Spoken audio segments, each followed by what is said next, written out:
Yep, she's on. Oh, There you go. Okay. So, So, all right. So it's really nice out. So we'll get started because I'm sure everybody wants to be out in the sun. So I'm going to call the meeting to order at exactly 6 p.m. And first order of business is the pledges of allegiance. I pledge allegiance To the flag of the United States of America and to the republic for which it stands, one nation, under God, indivisible, with liberty and justice for all.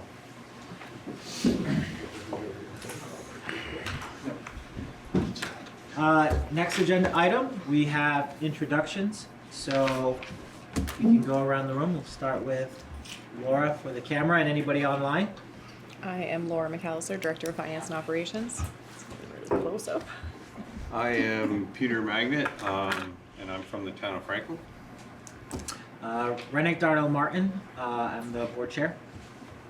Elaine Nestor, Igate. Joanne Johnston, Franklin.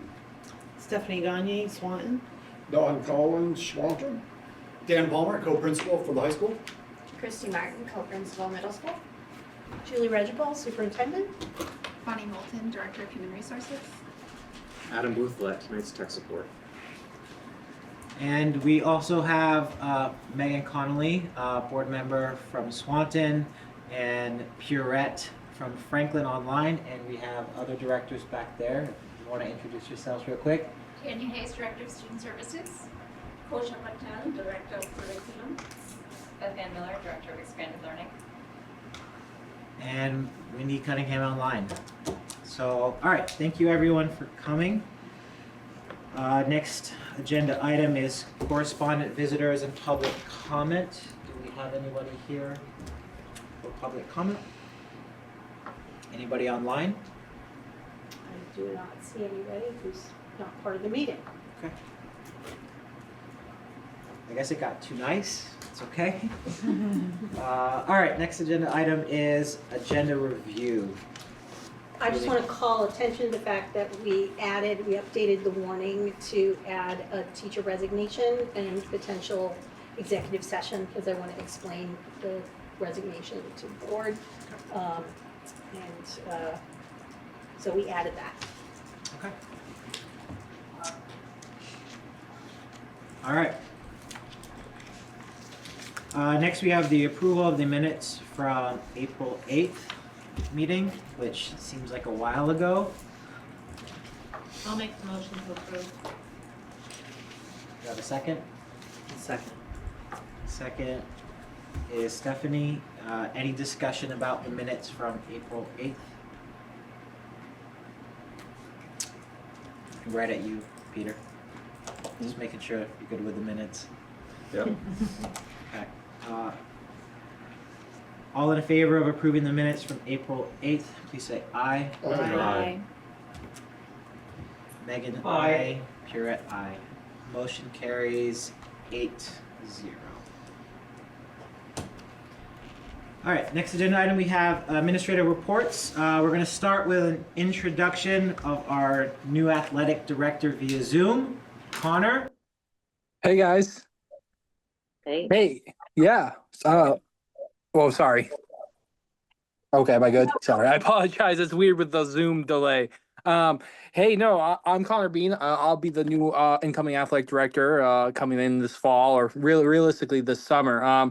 Super passionate to be here. I'm super excited to be here. I'm looking forward. I firstly want to thank all of you and the administrators, the community, and especially the board for believing in me and hopefully continuing our success here in our athletic programs. I'm very passionate about athletics. I'm very passionate about what it can do for not just our kids but our community, and I'm super excited to be working with you guys to kind of continue the vision that we already have going, but continuing a new vision as well. So I'm super excited to be here, super excited to be a part and work with you guys in the future, with whatever it needs for our kids. At the end of the day, I'm very student centered, and I want the best for our student athletes. But I'm very excited. The admin staff here has already been really supportive of some of the vision that I want to bring in, but and I've already kind of worked with John a little bit, kind of get a more of a idea of what what the school is like and trying to show up when I can, being 3 hours away. But again, I'm super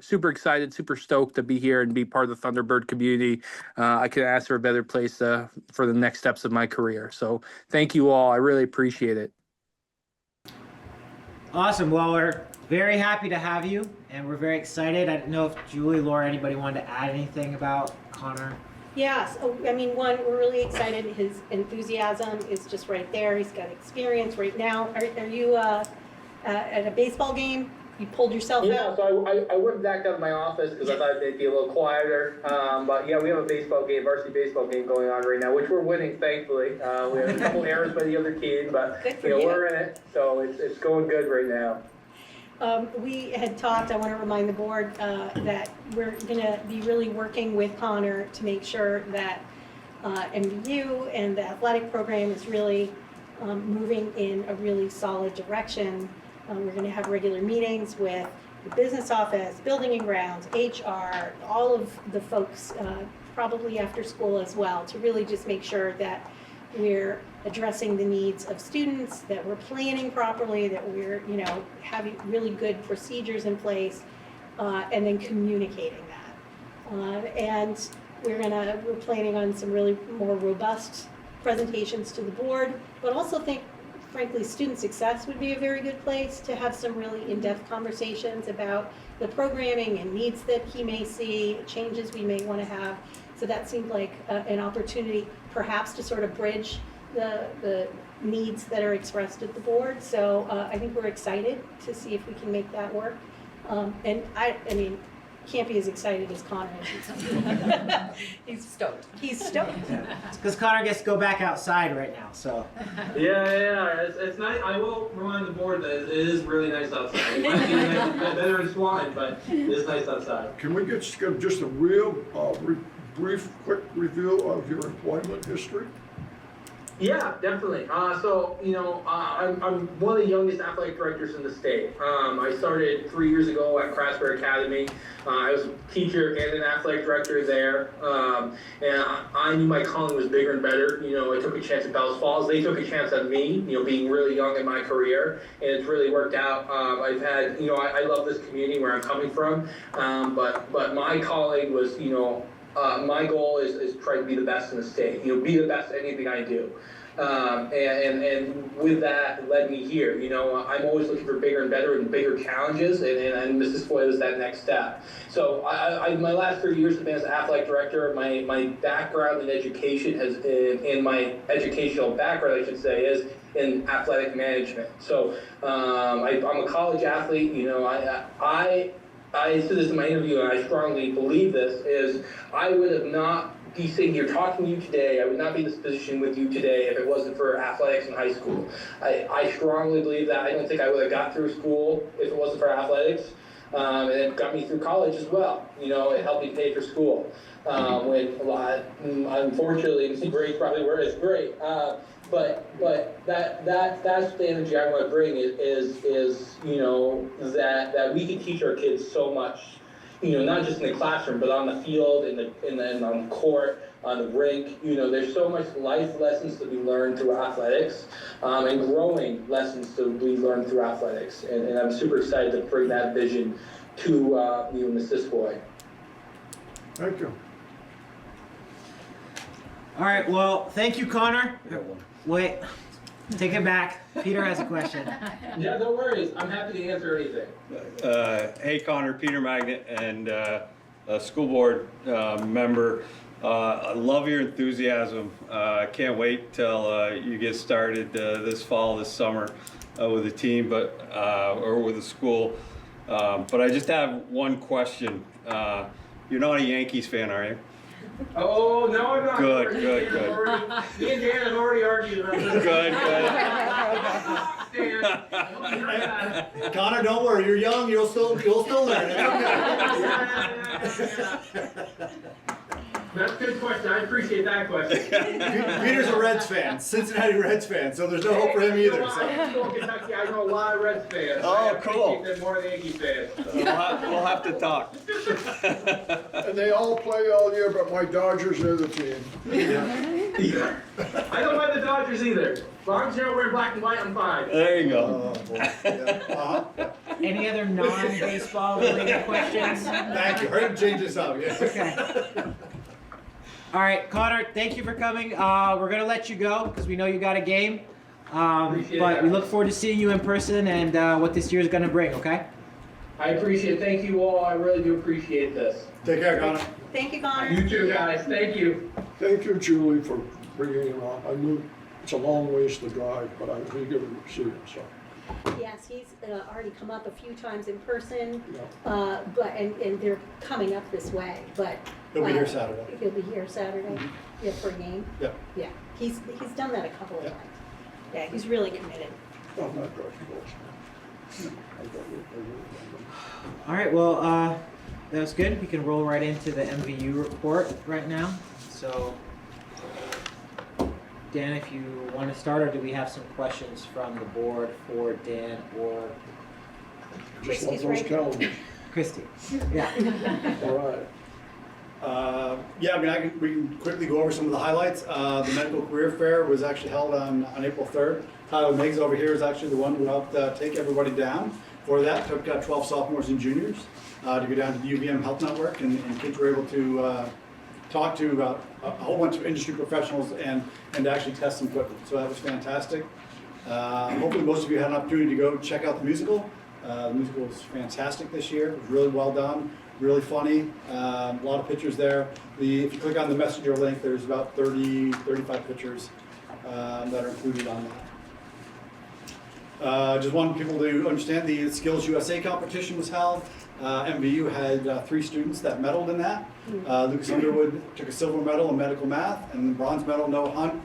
Art Matthew, is a junior here, and Abby Wilcox, both took bronze medals.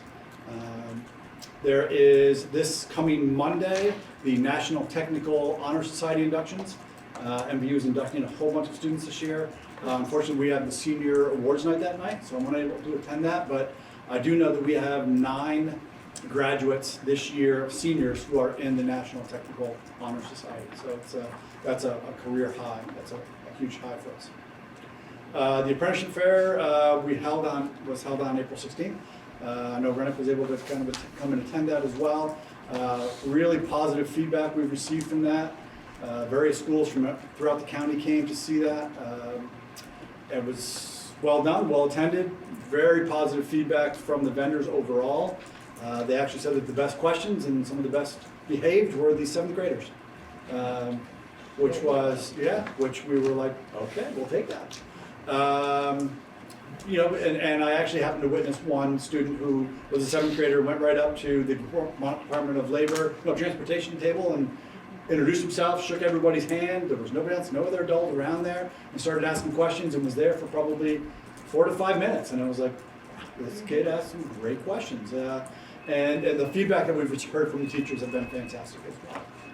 Yeah, and Dan, you. Crossman from FCIDC, I always get the letters. Franklin County Industrial Development There we go. Corporation. It was their brainchild, and they really worked with the schools to bring this together. I've heard nothing but wonderful things about the partnership with MVU, and we hope to have it here again. It's already on the agenda for next year. It'll be here back in MVU. Yeah, and I just want to say to the other board members, so I was lucky enough to be able to go. How many students went through there total, Dan? How many of oh boy. Total.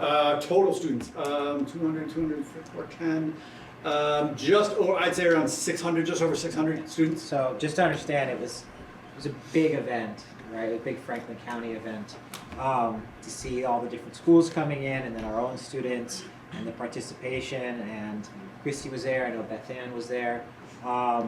It was a really something to see, and there was a lot of praise, and so I was very impressed, and I was impressed with the students. I actually was at one of the booths that my other team was at, and a 7th grader came up. I actually knew him, and they were just so shy, but the teachers were there, and they were really ask your questions. And I think there was, I don't know whose idea it was to have little stickers to go around and say when you ask questions, but I thought it was great, and I can't wait to see that get even bigger next year.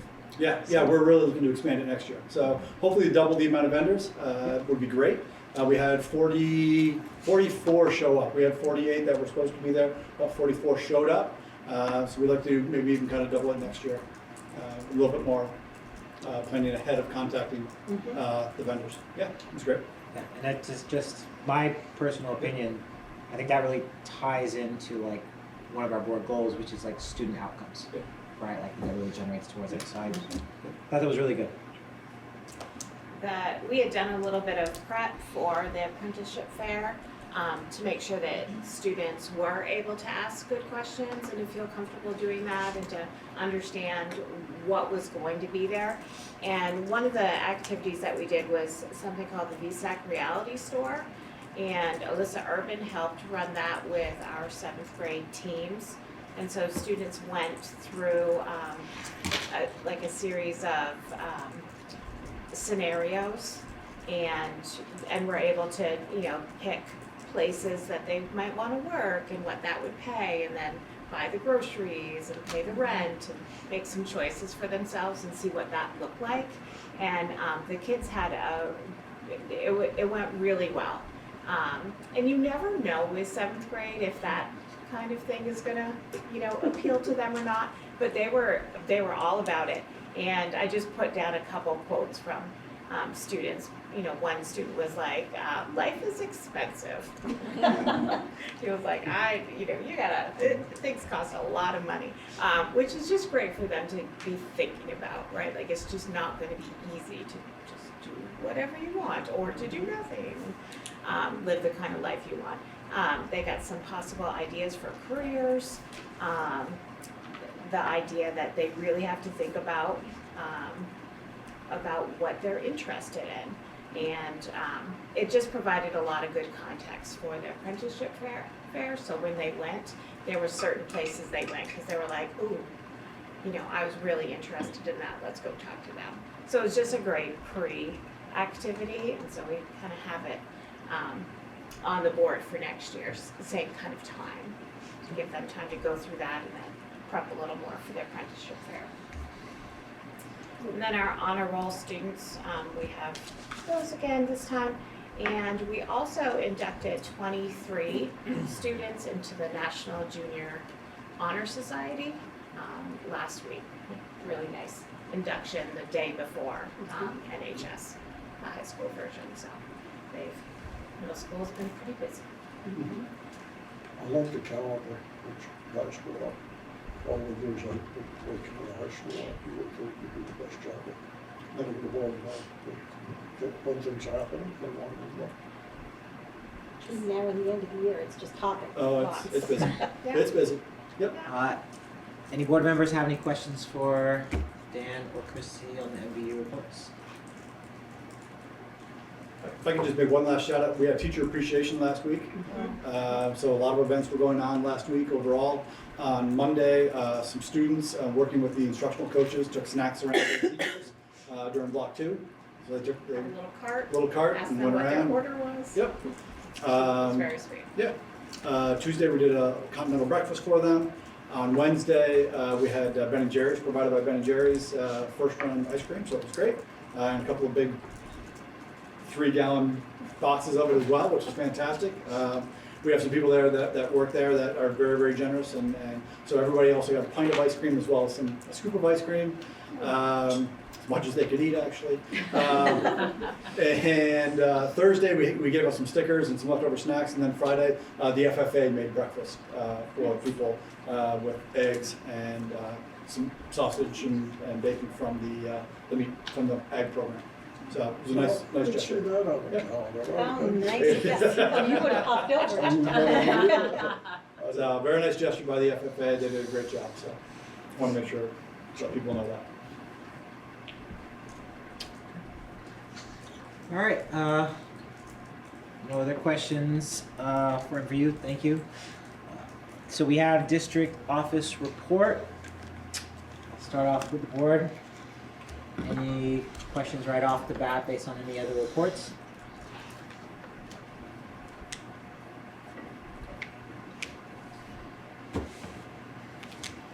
All right, well, I have a couple things. We'll kind of like go around the room. I know we have a lot of directors here.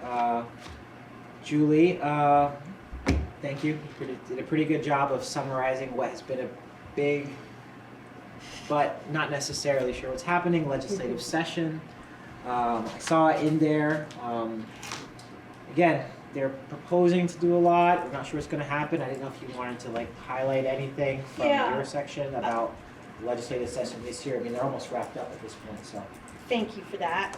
That we expect the Senate version of the transformation bill, H454, to go to conference probably by the end of the week, where it will change significantly again. But the things that we really want to make and I think your Vermont School Board Association does a nice job of keeping you alert to the hot topics. There was a nice side-by-side. Superintendents went through that on Monday with one another. This is a way of summarizing that a little bit. One of the things that's really challenging about this latest version is the foundation formula, and they've done some modeling around that.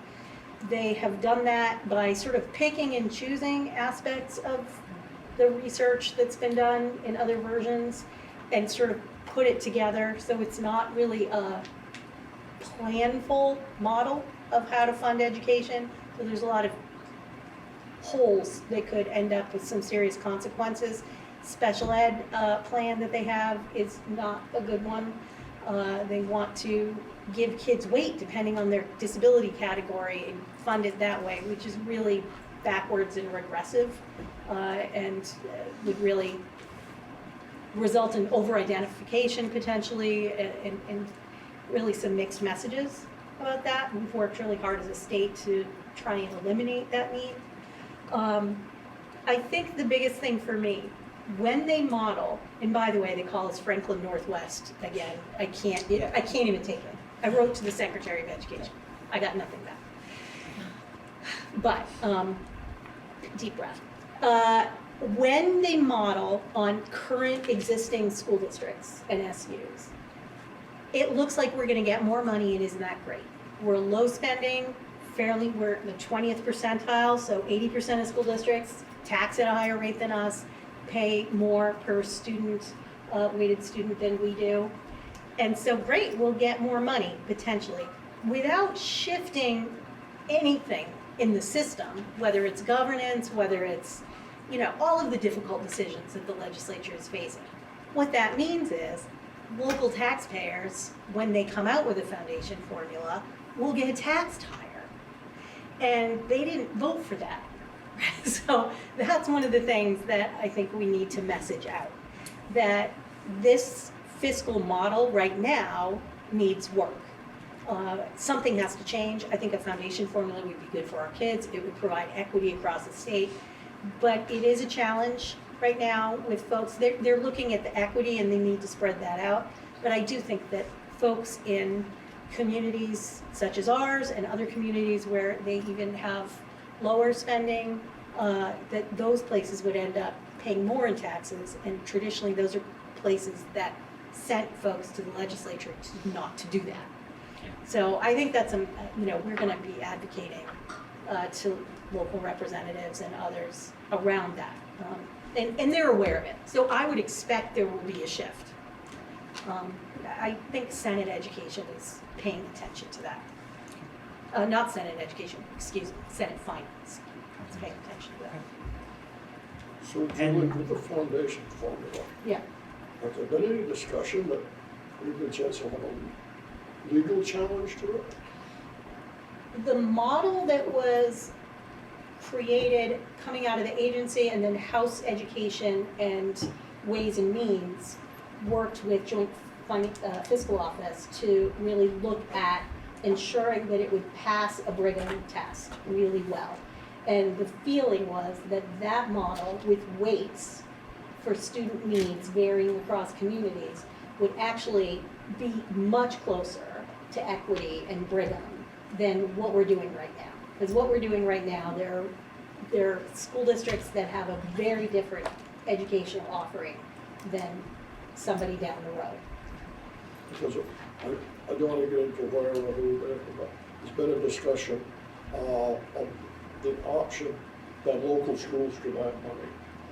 Yes, I have concerns about that And first. that gets back to when I worked in Lemoyle North, Stowe kids could have anything they wanted, including ski passes. And we were trying to just have enough money to bring the kids out of Belvedere and Waterville on the school bus. And so hopefully they'll go back to those days. They have, I'm not sure where it is right now, but the plan for that has some mediating factors, so that you couldn't, it would, the school districts that have the lowest tax capacity would have more funds, and so that it wouldn't just be, and it could never be more than, I think, 5% of the total budget. So there are some containment pieces around that, but right now it's so up in the air. When it goes to conference, as you know, it's going to come out looking like an entirely different bill.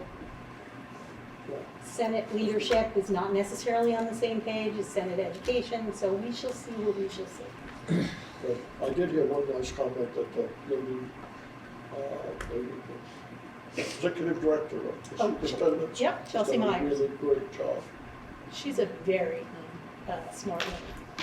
We're very lucky to have her. And Julie, if you could, we have the MVSD equity commitment procedure in there. I know that was asked about. St. Albans kind of put something out in the paper, but we already had something like that. He just kind of wanted to talk about it, kind of reaffirm what we already have, and then it's linked to the drive if anybody has questions about that. I know Megan had asked about that, so. Yeah, it was funny. Megan asked about it as I was reading the online, messenger at the same time she was, so it was almost instantaneous. Where I'm like, yeah, where is ours? And we're putting it pretty front and center in our draft of the strategic plan too, which I think is very important. But essentially, we really are talking about making sure a student's potential is not limited by any demographic or where they enter our system.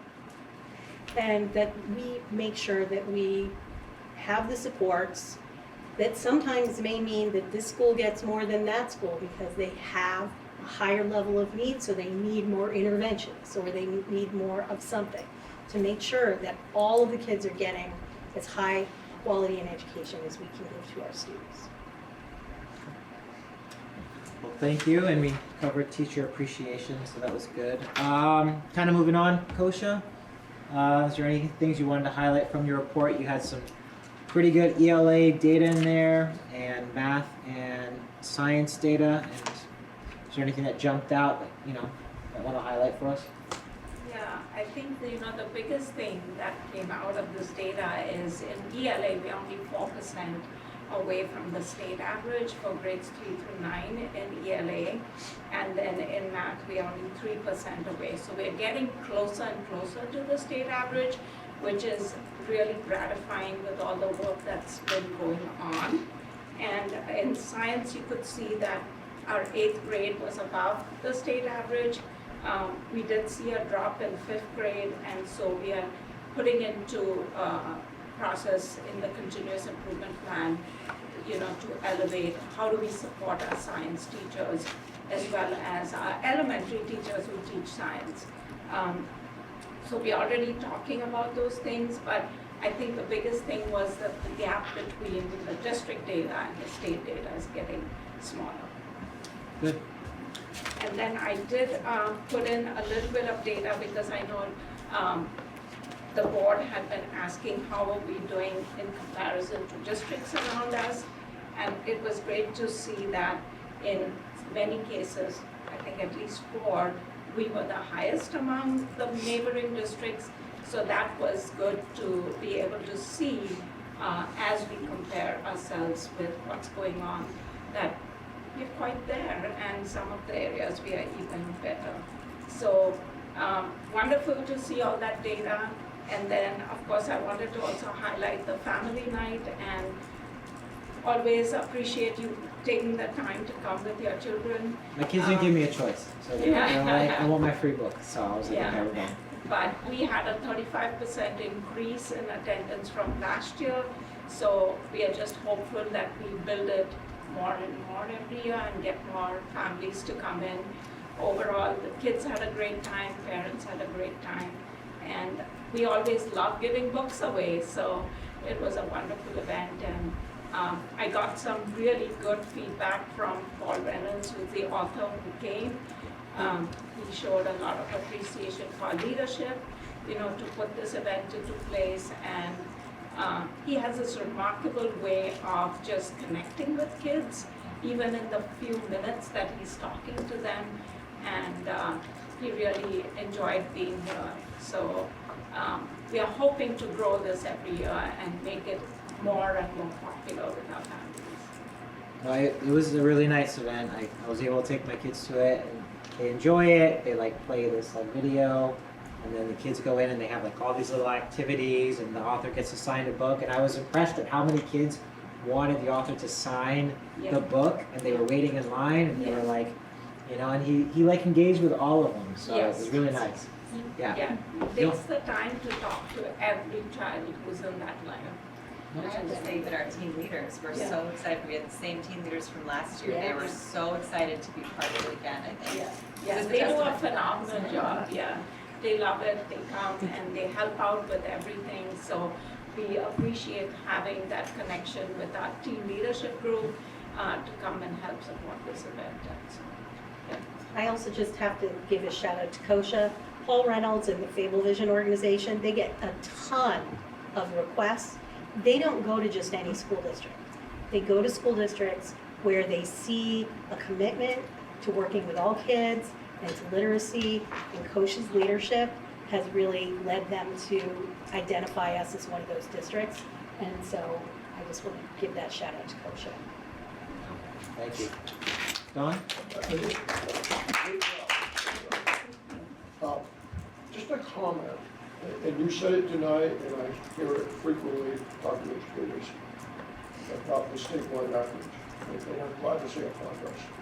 But the statewide average is quite interesting because as we do better, the statewide average goes up. So in lower schools who are gaining and moving to statewide average, you might pass last year's statewide average, but you might not meet this year's statewide average. Just as hypothetical. So to me, I'm glad to hear you say it, but to me it's kind of a meaningless thing because it's like a dog chased his tail. Will we ever catch him? well, we want to see ourselves improving. It's nice to be able to compare it with the state average, but we want to make sure that we are improving every year in our students. And the problem you have it, I'm always interested in growth. Yeah. How many students make growth and how much growth? Because if you're 4 years behind, you gain a half year, you may eventually catch up before you graduate. Yeah, and we are really digging deeper into that growth data with our local assessment data, and our coaches and our teachers do a phenomenal job looking at the kids who have high growth and low growth and then saying, okay, what's preventing this child from growing, and putting some interventions in place or supports in place. So yeah, we do look at that growth data very closely. Good, glad to hear that. Well, thank you. I really appreciate that, Kosha. Thank you. Tanya, is there anything you want to kind of just highlight about yours? I would just highlight that I think overall, when we got our RETA scores back, we're doing well. I mean, I think this. And for anyone listening, what's RETA stand for? It is the assessment that our students who are English learners take every year. And so for some students, we haven't had them or they haven't taken it before, so we don't have a baseline. But for most students on our in that group, they've all made progress, appropriate progress. Some made greater gains than others, but we're moving and they're moving in the right direction. So you can measure their scores from year to year. So, and it's a pretty succinct summary. And as I got into it, I realized because it's such a small population of students, it's very difficult to sort of dive into the data because it's, right, there's individuals. So, but on the whole, I would say the programming is doing well, and we have students ranging everywhere from just beginning English speakers to students that have been learning English for a while. So we've got them across the range. We've got one teacher who serves those students, and they also participate in our small groups in our buildings with our either special educators or literacy coaches or interventionists too. So they students get sometimes double, triple doses of language. But Can I just ask, is there a predominant second language for here? many Spanish speakers. Yeah. All right. Thank you. Any questions for Tanya? Wendy, I know you're waiting patiently online. I did have a question about your report. So it looks like there was a survey that went out about the IEPs. When do you expect to get that that survey back? Because actually there was 2 surveys that went out. So. Yeah. The one related to special education is one that the Agency of Education sends out. That one, I have recently learned that they've just changed vendors this year. So they don't have an expected date yet. It usually goes out after the end of the school year. Traditionally, and this has been an issue that we've talked about with the Agency of Education, the directors across the state, it is a performance indicator that we get scored on for our local special education determination that I talked about at a previous board meeting last month or the month before. And a lot of districts don't meet the performance indicator because they just don't get a good amount of people answering the surveys. They get mailed to people's homes. They often get overlooked. I think our return rate for the year that we just had those results was about 10% of all families with students requiring special education. So our percentage of participation is down. It happens at a time of year when many families are busy in the summer. So I'm hopeful that part of the change to this new vendor, maybe they will have some strategies for increasing the response rate. Special educators, we're talking about that at team meetings to help encourage families as they have their annual IEP meetings to be on the lookout for this survey. It's their way to really inform, provide their input for us to take a look at. So that was the survey around special education. I don't know when it will go out this year. We have asked the Agency of Education to consider the recent parent input form, which has been implemented as part of the rule changes that happen. Parent input forms go out to parents every time we have IEP updates. They are able to provide their input as to whether or not they were able to provide their input to their child's plan, or if it's during the evaluation. So we collect parent input all the time. It's just not scored for us for as far as like our performance indicators. So we do get input that we get to look at. And although I will say that the percentage of parents who fill out that parent input form related to their child's IEP team meetings is also rather on the lower side. Megan, I saw your question. It is both paper and available electronically. In the past, has been available both ways. I'm not sure with the new vendor, and when I spoke with the rep from the Agency of Education, they didn't have a lot to say about the vendor or when it might even be coming this year. The other survey in my report is our annual family survey that goes out to the families of pre-K students.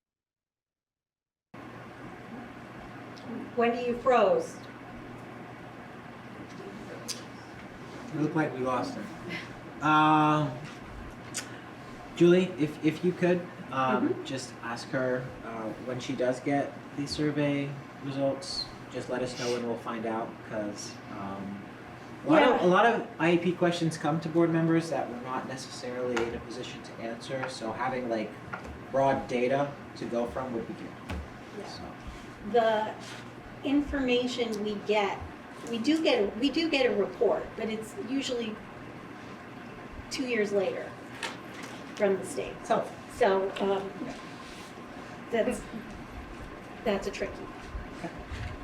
Well, thank you, Wendy. She back? Sorta? Sorry, Wendy, we lost you when you were talking about the preschool survey. I'm so sorry. We've been having a little issue with Spectrum over on the other side of the bridge over here. I apologize. So the pre-K survey goes out annually to our families.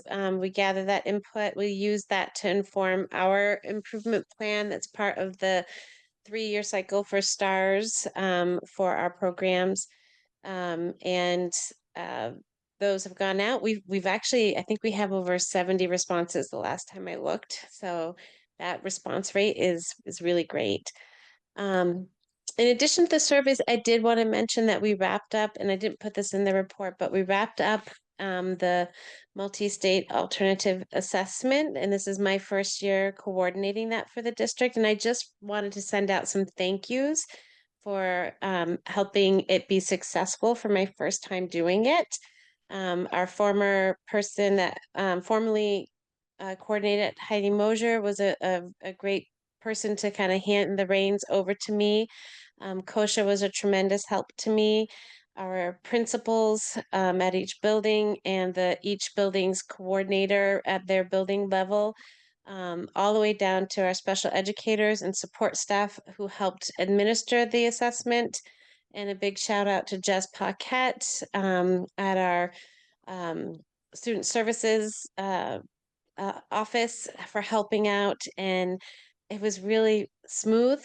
And I'm very glad to be able to report that. So, and if I missed thanking anyone, know that I have a lot of gratitude, because it's a big undertaking for the first time, not having done it before. It's serious.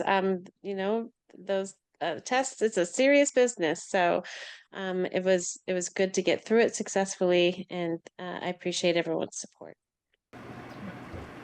Thank you, Wendy. Any questions for Wendy? Laura, I didn't know if you wanted anything. You had a lot in your report. If there's anything you wanted to highlight for the board. I know you put, I think it's pretty, you put some of the introduction into some of the business office positions, so. I did. So I can highlight that a little bit. I think the business office has always been responsible for a lot of things. We play a really important role in the school district, I believe, but we look a lot different than we did 10 years ago. I think we are doing an exceptional job streamlining processes and gaining efficiency, but also supporting the schools and the people that are in the schools, which is something that has always happened, but when we moved a lot of tasks or processes into central office, and we try to streamline things and really get everything consistent across our schools, I think we gained a lot of ground as far as how we operate as a school district, and then in turn that also supports the schools, the administration, and the offices within the schools. I think there were some growing pains along the way, but I think we are finally to that point where people look at our office and the people in it as real assets and feel like they're supported and that we are consistent. I'm so thankful that we have in the business office long-term staff. I was actually just looking up Sue Day's years of service, because I knew she was close to 40, and she's been working with us since '86. She's a payroll specialist. She is the most skilled. I don't need to look it up. She is the most skilled payroll person I know, definitely school districts in the state. She problem solves fantastically and communicates with staff members when there's issues on payroll, but she works with the HR team. She works with our benefits coordinator, and the HR supports her very well, but she is an incredible person, and doing payroll for a school district is not easy. We work with 2 collective bargaining agreements. There are all kinds of deductions, special retirement rules with municipal retirement and teacher retirement that are not normal to other things. And she pays biweekly payrolls, quarterly payrolls, annual payrolls. I mean, it could not be any more complicated. And she does it without missing a beat and usually with a smile on her face. And if not, we just don't talk to her that day. So she's incredible. But the entire team, Anne Marie is our accounts payable specialist. She's been with us since 2003. Roles have changed slightly for her. We moved her. She was primarily at MVU, but now she's at central office, and she's really more than an accounts payable specialist. She handles all of our relationships with our vendors almost. I support that, of course, and kind of do the contract management piece, but she acts as a liaison with all of them. She does a fantastic job with that. The schools, I know, definitely MVU, but now also the elementary schools really look at her to provide guidance on purchasing and following all of those processes. So she's incredible. She's implemented some new processes and some new just simple things like a filing process and a contract management that just I think everyone in our office and the schools appreciate. It's an automated process now. It's all been streamlined. We know exactly where to go. The auditors think we're a model because of it. So can't thank her enough. She's amazing. Dawn Fournier is the newest person in our office. That was part of our shifting and restructuring. Again, that's happened several times over the years, but she's been with us since 2023. She technically is a business office admin assistant, but she has completely taken on food service management, and that is a very large multi-million-dollar federal program. She has picked up on that exceptionally well, and she takes it very seriously, which is what we need for her to do. I basically do not have to support her very much in that role, so I can't. She's really done fantastic with that. And the Abby appreciates her, and I think the schools feel supported. She oftentimes is in the schools visiting the programs, monitoring them, making sure they're compliant. So huge kudos to her. And then there's Lisa Way, who is technically the accounting supervisor. Again, she's basically my right hand. There's nothing that happens in the office that Lisa doesn't know about. When did we hire her? 2007. I knew you would know because you're around the same time when Bonnie was in the business office. Yeah. But again, her role has changed several times also, but we have a very skilled, dedicated, professional team that again, a model for any business office in the state. We are lean, we are a lean business office, but I think what we accomplish is something that should be commended because they're remarkable and also innovative. I think part of the reason we can accomplish what we actually have less staff, 1.8 less staff than we did. One, because of the the HR section and the kind of the restructuring we've done, the support we get from them, but also because it's an innovative team. We have a problem, we've solved it. We figure out a better way to do things every single day.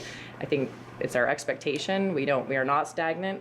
Things like the budgeting software or the contract process that we put into place, or even something as simple as working with the PTOs, so they have automated the requests and the funding that they're providing to the school. So I think a really great team. I don't know what I didn't say. I could talk about my team forever. So if anybody has questions about the business office or concerns about the business office, I'd love to hear any of them. I just have a comment. I want to thank you for that because when we talked, I kind of lost track of who was in there except I guess the second part of what I inquired was cross-training. It must be so important. I can't imagine a Sioux day going down for 3 months or 6 months like sometimes we've had everybody's doing. So I don't need to know tonight. I don't know if other board members need to know either, but cross-training must be really critical. It's complex, the office. It's not as complex. It's a small office, and our jobs are complex, but we work so closely together, and there's so many checks and balances in place that I feel, and we've all done the other people's jobs. I have done payroll as well as been a business manager for a full year, which almost killed me. But and Sue has also done AP. Anne Marie has also done payroll. So Lisa's done all of the roles. So I feel really confident that everyone in our office can step in and support each other at the moment, but it's something we continue to do. When we have a problem to solve, it's not like, oh, that's a payroll problem, or oh, that's an HR problem, or oh, that's a grant problem. We're all involved, and we're listening to what other people are doing, and it's really led to, I think, our success. But yeah, I think it's very important to me because, Thanks a lot. yeah. Any questions for Laura? Thank you for that, Laura. There's a lot that comes out of that office, and it's pretty critical to everything we do. So I think it helps for all the board members and just the community to know, the professional staff you have working on that. So appreciate that. Thank you. Bonnie keeps me so busy signing new teachers. Bonnie, I don't know if there was anything you wanted to highlight. I did have one question, which is you put in the report that you're doing a lot with exceeding allowable leave by teachers. I kind of want to hear a little bit about that. So that is our challenge in HR this time of year, is that contractually our staff has a certain number of leave time available. It's listed in their master agreement. So going above and beyond allowable leave is considered a breach of contract. We have run into it a little bit with teachers, but we are running into it frequently at this moment in time with support staff. And so we have our processes, procedures in place as to when we, notify people, when we start working with them, and then when we start imposing discipline. So it creates so much stress on the schools when people aren't there. Kids expect them. Much of our support staff are one-on-ones now. And so it disrupts the student schedule when people's attendance isn't consistent. Our sub-pool is not what it used to be. So that creates a strain on positions unfilled, teachers jumping in, administrators jumping in, moving other staff that cannot be one-on-ones that day because they have to teach the class. So it is certainly the challenge that we are seeing right now. Do we remind people during the year? We do. Everyone has access to their portal, so we have access a portal. is one thing, but encouragement. Yep, it is in every single one of my HR updates. We notify, the school staff that inputs leave notifies me when people are below a certain number of days, so we can start reminding them. And we meet with them when they are just about out, and then we meet with them again when they run out, and then we meet them again when they keep on going. And I should know this, but it's a timing issue, right? Because the contracts, I guess, end on June 30th, start on July 1st. Is that part of it? So Yes. as you get closer to that date, they run out and issues? Not necessarily. We've had people who ran out in November. It is an ongoing issue. It's just really peaking right now, and it is a hard concept, and I'm not, that it is a breach of contract, because I think it is, even though it is highly communicated, it is a conception that some people have that if I just go beyond my leave time, then I'll just take it without pay. And there is not an employer that I know of that just allows you to take as much time off as you want. So Bonnie works tremendously hard with principals and the individuals to make plans and to keep folks on track, because staffing shortages are a real challenge for us as well. And so this time of year, you've been incredibly busy with this work. But on the plus side, our retention rates are really high. Good. Our retention rates are great. Union support contracts were the only one that I didn't have in my table, and those were due back yesterday. And district-wide, we have a 95% attrition rate from the date that contracts went out to those that are returning. So to end on a positive note of HR, our retention rates are high, and we just gotta keep those people coming to work. Keeping my boy is different than keeping working. That's right, Don. Speak my language. Thank you. Any questions for Bonnie? Well, good job. All right, and last, Beth, and but not least, apologies. We have Beth Ann, who I guess as everyone's starting to wind down, you're just gearing up, right? There was a lot in your report. Looks like you were busy. I don't know who's winding down. Well, I meant the school year. Okay. But yeah, if there's a couple things you wanted to highlight, it looked like from the report that there was a hire for the MVU position. You were down in the legislator. Summer's kicking off. Just a couple things you want to talk about. Yeah, so we have hired a new MVU site coordinator. We're really excited. She's an MVU alumni. She'll be starting at the end of the month, so we've just got a couple more weeks to kind of keep MVU going in after school, and then we'll have her on board with us. We've had an awesome interim team keeping the programs running smoothly in that interim. So super excited to welcome her, and I'm sure I'll bring her in. I'm not gonna jinx anything. I'll bring her in when she's onboarded. And we're very excited about that.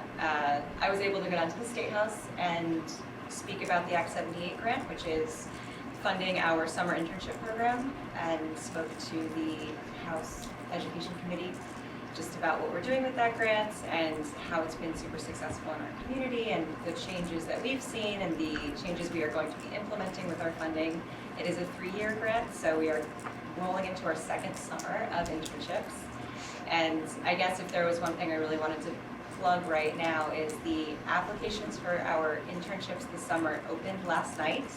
So anybody with, an MVSD student between the ages of 14 and 18, we've got some really cool opportunities. We have 9 different partners that are working with us across various fields. We've got People's Trust and Green Mountain Blue Cheese and Fournier Farm Equipment and Swanton Recreation, Swanton Library, all kinds of really fantastic opportunities for our students this summer. We're really, really psyched about it, and we want to make sure that as many people that need to know, so our students don't miss out on this opportunity.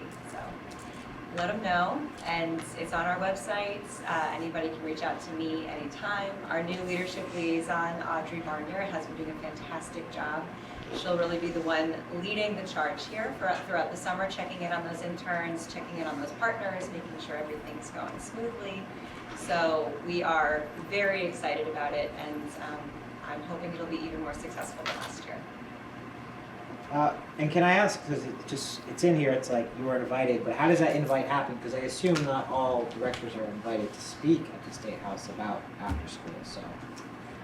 We've been getting a lot of buzz, a lot of positive attention based on what we've been doing. A lot of folks around the state are very familiar with utilizing after-school grant funding for placing students in elementary schools and paying them for that work, working within the school district, but we have a pretty unique model in which we're connecting our students to community opportunities and really focusing on kind of having this homegrown pipeline for our employers in our local community, focusing on active citizenship with our students, and I think that's something that folks are talking about. And I'm actually giving a presentation in South Burlington tomorrow at Vermont After School, sharing out some of our templates and talking about the lessons we learned last year and how we're implementing this year.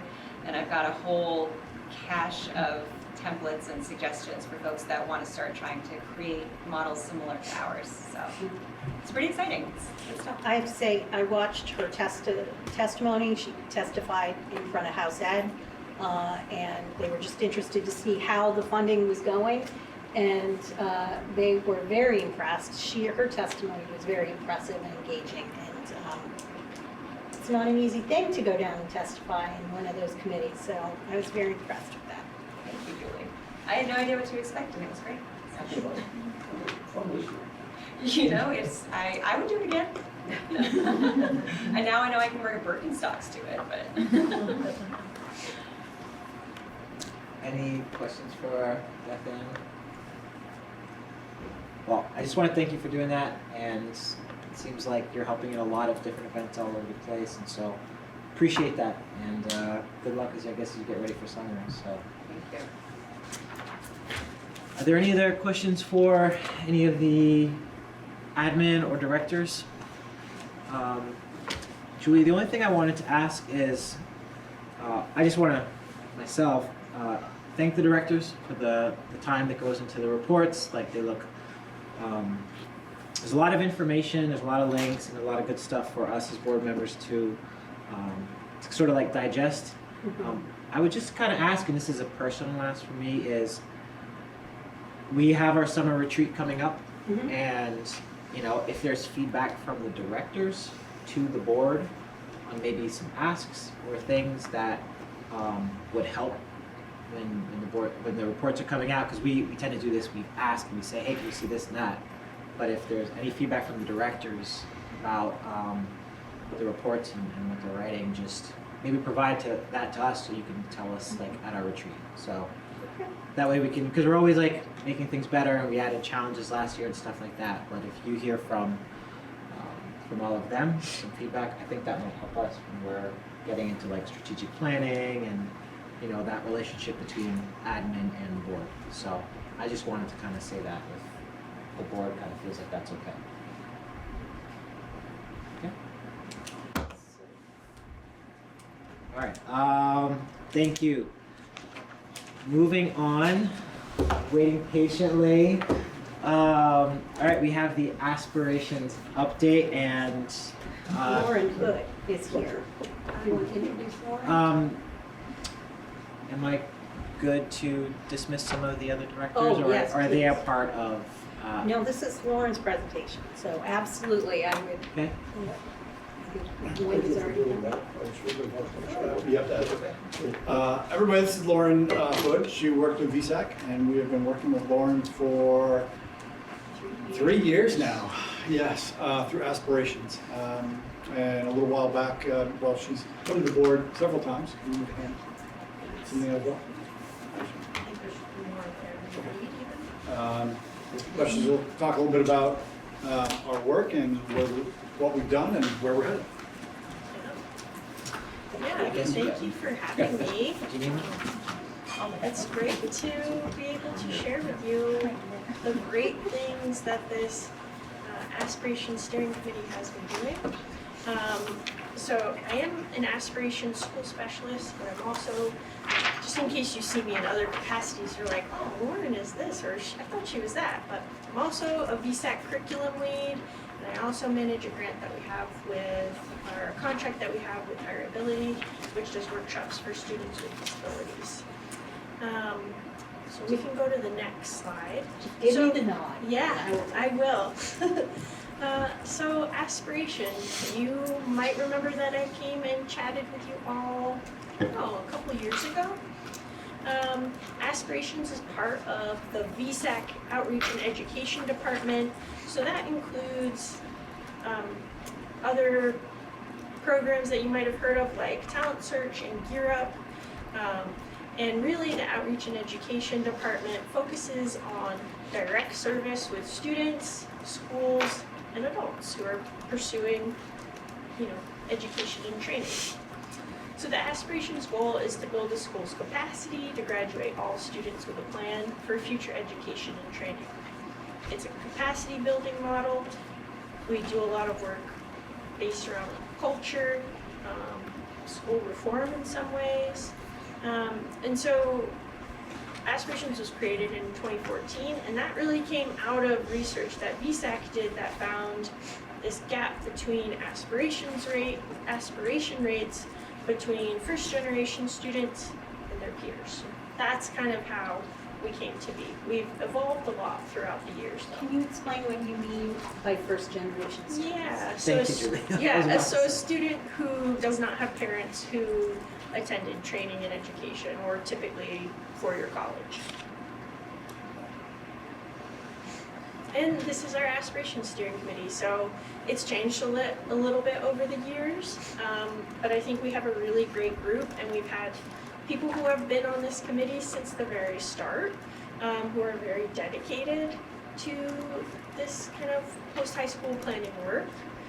We've had a couple new additions, so Allison Roy is a counselor in the middle school, and I think she really gives a great perspective based on the middle school perspective. And I think we were really wanting that and looking for that, so she's a great addition. And then Beth Miller is part of our steering committee, and of course she brings a very holistic view and an extended learning perspective as well. So, and I guess I can just back up and say too that Aspirations is a partnership, and we work with a school for 4 years. We're currently in our 3rd year with MVU. And so the Aspirations Steering Committee at the school has annual work that we do every year, and this kind of outlines it. So we discuss aspirations data and or senior survey data if we have that information, and that truly informs the work that we do. We evaluate and discuss post-high school planning at MVU via an aspirations rubric that I'll get into a little bit more later. We follow our action plan, we plan upcoming events and field trips, we action plan for the next school year. We do protocols a lot. They might get sick of it, but we love protocols because it's great for getting feedback, and it's an equitable way to do that, and it's pretty efficient too. So there's some examples that we've done are tuning protocols. We do a celebration of success each year to kind of culminate the year, and this past year we did a Back to the Future protocol. We also attend and learn together at the Aspiration Summit. This year, when was it, May 1st? It feels like a long time ago, but it was just recently. And it was a full day where we gather Aspirations steering committee members from all of our partner schools, and we really develop a day that supports all of the teams in talking about things that they're interested in. So we gather the topics from those teams and we discuss them. We do protocols, of course, and it was a great day. So I was talking about the Aspirations Partnership School Rubric. So this I really wanted to share with you because, okay, the colors maybe aren't best, right? When we're seeing red and, okay. But beside that, what we're seeing is growth, right? So these are indicators that the Aspirations Steering Committee assesses the school on based on, you know, the college and career going culture of the school. So you can see in year 1, there's a lot of deliberation, right? There's some diving in. You move to year 2 of this partnership and you see a lot more diving in. Year 3, there's some like in between, right? And then there's a lot more doing.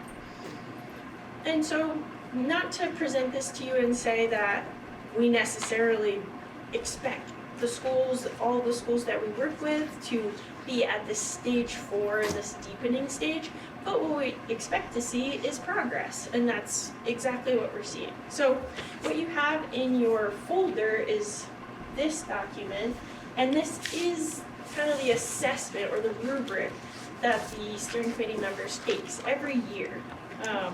And so when you look through that, you'll see there's certain things that are highlighted. That's where we kind of gauged ourselves on. And then there's an area where we can kind of take notes and think about why we're at that stage. We don't just do the rubric, we also then discuss the results at a couple meetings actually. And this, along with data, really informs what we want to do and the ideas that come out of it. And so it's a really vital piece of the work that we do in our steering committee. So initiatives, this is not an exhaustive list. I would say that MVU is a very independent team of people who really works to do a lot of initiatives. I would say that MVU also has a lot of initiatives related to post-high school planning that were already in place. We're just kind of, enhancing, right? We're adding some things. So some of those include us revamping the open house to get more caregivers involved, which did happen. Those numbers increased. We developed a Future Pathways webpage, and that's really to support caregivers, students, community members to access information about post-high school planning and have that information readily available to them. We worked with the student-led action class that Alyssa Urban teaches or taught, and we realized we don't have student voice on our steering committee, but we so desperately wanted student voice, and so we met with the student-led action class and we heard from them and we did activities with them to kind of see what are they thinking about when they think about their futures. And that really also informed what we do. We have started and completed some of a scope and sequence. So in your folder, and you can see it on the screen as well, it's this document here. And so a scope and sequence related to post-high school planning is really meant to outline throughout the grades what kind of opportunities students have related to post-high school planning. So this is more of an external document that caregivers would get, people in the community would get to understand what students are being offered. We're working on more of an internal document that faculty can use easily and say like, okay, you know, we know so many different people at MVU do a lot of different things related to post-high school planning. So part of this was like kind of asset mapping and seeing like, oh, you take this group of students to the clerk office, you do this. That's not really illustrated here because there's so much. And that's going to be a little bit more illustrated on the more internal document that would be accessible to staff. And then I think that communication and being able to see what students are doing across the school will be really beneficial to faculty at the school. Can I just ask? Yeah. That Future Pathways webpage, so in development, so it's not up yet, or it is? No, it is up, yeah. It is up? Yep. Is that like a centralized location where all these different tools and things are available for students or staff to see, as you said, asset mapping, where everything is? Oh, So well, it's a little different. Yeah, It's linked right on the school district, Yeah. the MVU website. Yeah, and if you actually scroll down a little bit, you'll see. Sorry, I just got offended because the Army's up there. We can change that. We can change Okay, that. all right. That's I was gonna say, what did I do wrong? Well, you can see where there is like kind of drop downs for the grade, each grade level, and there are resources connected to those. If you go up to the top a little bit more, and then all the grade levels, and then to the right there's an arrow.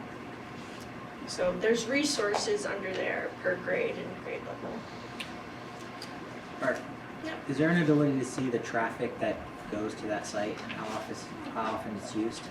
But yeah, JR can track that. We just haven't done for like this year how many people have looked at that. So he has a report that's accessible. How many years has this been up like this? That started this year. So It was for a little while before that. So that was a lot of year 2 work, and then we just put it on this year. Wow. Sorry, it's great. That's carry on this further. Another excited. element, good. Another element to that is also just being able to communicate that, right? And like make sure people know about it and are aware of it. We've put QR codes up around the school. It's something that is in NEST or the advisories, and students are utilizing that so that they know that it's there and there's activities kind of revolved around it. Yeah, the only other thing, a couple other things. We continue to develop a database really that faculty can use to support connection between school and community employers. And then there's also a lot of development of professional learning and student opportunities. And I can get into that a little bit more on the next slide. So this mostly covers all of the professional learning opportunities that we've offered throughout our partnership. So we started off with an MVU data dive, which was really about the aspirations data and senior survey data to get faculty buy-in and to help faculty understand the importance of planning for life after high school.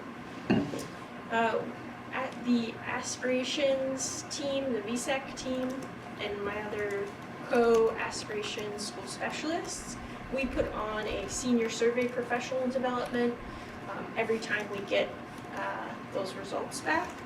And that is, we offer that to all schools throughout the state, but it's great because we have people from our steering committee that attend that every time. And that's really to dive deeper into the senior survey data and to talk with other schools and really to think about, okay, what does this data mean and how could I, implement certain things to improve students' planning for life after high school. We offered a career connections in every classroom, which was for all faculty at MVU, and it was really to help faculty think about designing opportunities for students to engage in career exploration in their core subject time. We also offered in spring of 2024 educators supporting post-high school planning, and 5 faculty engaged in this, which was a graduate level course related to post-high school planning. Financial Aid 101, really getting at what are the different options for financial aid and how can we make post-secondary education affordable. I think often I see in high schools teachers or educators at the school who have gone through traditional college and have a lot of debt, right? And so I think sometimes people are afraid to say, yeah, I think you should definitely go to college, or I think you should definitely pursue some sort of education and training afterwards.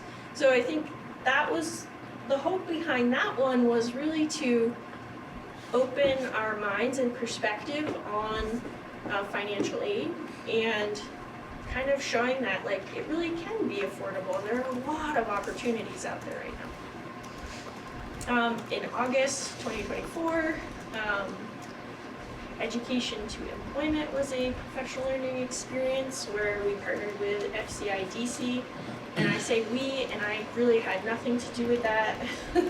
Dan and FCIDC really took off and running with that, but that was a day where faculty could take field trips basically to different employers, and they got a chance to really see like what are these employers like expecting, like what skills do they want out of future employees.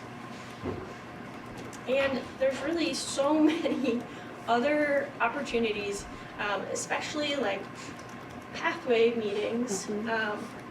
Excuse me, I don't usually talk this much. And those pathway meetings happen throughout the years, and really kind of we're starting to get into having educators reflect on their goals and how they want to integrate post-high school planning into their curriculum. They've been given resources on how to do that, how to engage in these formal and informal conversations around post-secondary planning. And those meetings also, they had opportunities to give feedback on this scope and sequence as well. So you also have the MVU action plan for this next school year. So a lot of this is what MVU had always done, and a lot of it is new initiatives, right? But we do this every year. This is the draft for next year. I mean, I'm sure there are things that are going to change. We have a passionate group who gets very excited about things, which is awesome, and sometimes we add new things to it. But it's very robust as is. So we're going to, in this next year, implement the action plan. We have an August in-service coming up where we will give all faculty these things called yak stacks, which is basically just a stack of cards with different questions on them that really we're hoping will support formal and informal conversations about post-high school planning. We're going to continue planning for our flexible pathways and alumni career videos, which is something that we've talked about this year and we think is really valuable and important and could be integrated into classes and potentially NEST. We're going to wrap up our work on the scope and sequence and implement that with faculty and think about ways that we can communicate that. And we're going to continue our planning for the employer database. And so this document is also in your folder. Really bombing you with a lot of pieces of paper here, but I wanted to share this with you because we've talked a lot in our Aspiration Steering Committee about sustainability. And because this is a 4-year partnership, we're wrapping that up next year. And we did a Back to the Future protocol, and we took a full meeting to really discuss what we see the future, what we think the future will sound like, look like, feel like, if our goals are kind of met related to post-high school planning. And what came out of that was this potential work to be done document. And you'll see there's kind of a column for sustaining and maintaining. So those are all things that kind of need to happen every year, things that are already on the action plan. The next column is upgrades and what I'm calling lower effort. And these are things that maybe don't take as much or a little bit lower hanging fruit that we could implement, that are maybe just upgrades. And then we have a column for big ideas and higher effort. And really this is just to hold place for these future ideas. And so when our partnership does end, you're not left thinking, wait, what did we talk about? What were our goals? What were we hoping to achieve? This kind of outlines through to 2028 some really big ideas, some things that just need to be sustained and maintained, and then some things that could be upgraded. So will you be briefing us? Yes, I will, yeah. Yeah. How can you do it? I don't think you need me. I think MVU is in a great spot, and I feel like they've been so independent throughout. I've definitely talked about sustainability when I first met with the steering committee, and I feel like they've taken on so much just on their own. There's things that happen that I don't even know about, and I'll hear about, and I'm like, oh my gosh, that's great. That aligns exactly with what we were hoping to do. I will share that I just have this one last thing in your folder. I wanted to give you as much information as you might want, but this is something that we put together every year for the legislature. That's how we're funded. And really the first page just gives you kind of a history, but if you're interested in the data, which you may very well be, the second page and the third page really gets into that. We looked across all of our schools and we wanted to see where we're seeing improvement in the data. And I think just to say, it's difficult to see progress in data when you're talking about capacity building and culture shifting, right? So these are some points that show some of that shift. The first one, you see an increase in senior survey participation rates. I know that was something that Missisquoi was adamant about improving. the higher participation rates we have, the better data we have. And if we have better data, that makes it so we can, it can inform what we do, right? The second table there is about seniors at aspiration schools who reported speaking to an adult about potential careers of interest. This has gone up, right, for Missisquoi, and that's huge because sometimes it is about the informal conversations that students have that can make a real impact. The next one is seniors at aspiration schools who attended a job or career fair. That has gone up. You have to remember too that you got to think about what group of seniors is taking this. Do they remember that they did this? So it did go up, and I bet there's more students who've participated in that. And then the last one is seniors at aspiration schools who strongly agreed that my high school provided the information to continue my education, and that went up. And this is just, these are really small pieces of data that show growth over time.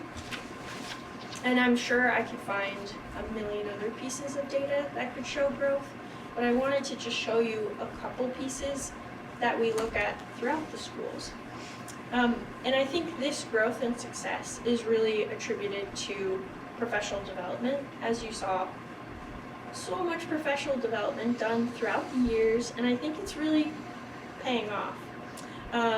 An increase in events and field trips, the implementation of the graduate level course, and also the building of the scope and sequence, which really communicates to the whole school and to the community the opportunities that are available to students.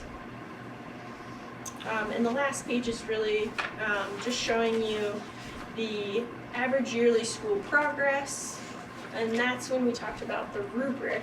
So you can see schools start at different levels, right? We don't expect any one school to start at the same place, right? So, and you'll see there's progress happening across all of the schools that we work at. And that's what we want to see. We want to see the progress. So, The reason I asked that question, sometime in my career, I worked with people with surveys, and I found if we were working through something like Infinity, and you leave, even though the people there are well-intended, well other jobs. But so what we added was that a person like you would come back in January, and people would expect that they'd have to be able to tell you something, share something. Nobody wants to sit there like an idiot after 4 or 5 nights. I mean, that's human nature. But we found that more happened when there was 1 or 2 check-ins a year by an external force. yeah. So that's why I was asking. Yes, I know you're leaving, but does VSAC have a mechanism where maybe twice a year you can check in with the team to say, hey, guys, I'm coming next week. Be ready to share with me your ups and downs. I don't know, I'm just throwing it out there. No, I think that's a really good point, and that's something that we've been talking about. We've kind of been evolving, so right now Harwood is one of our schools that is wrapping up this year, and they've been kind of through the process of this new aspirations, and so I think we're going to have to continue to have conversations about what that looks like, but we definitely have goals to continue to stay connected to our previous schools, and our hope would be to continue to invite previous schools to our summit so that there's opportunities to kind of continue having those conversations, talking with other schools, because I think that's so valuable and sometimes hard to come by. So, yeah. Are there questions? Okay, I have a question. Yeah. One, so this actually makes me really excited. Just because like from from our board level, right, we had a retreat, we talked about like what can the board do in governance and stuff, and one of the big goals we always talk about is post-secondary outcomes and student success. And so this is like putting a really nice place for all that. So I do want to say thank you to everyone on the steering committee for putting the time in, because obviously a lot of work is going into this. And thank you for being here. I think Dawn said you can't leave, so just letting you know. I'll just be an honorary member.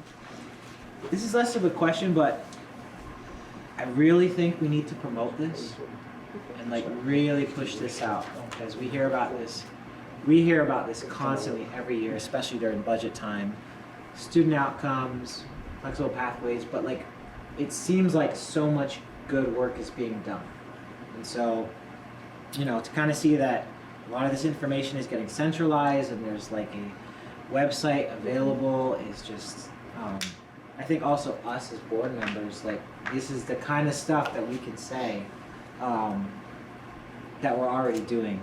And so my other question is, so what happens to the steering committee after you leave? Like, is that something that's going to maintain?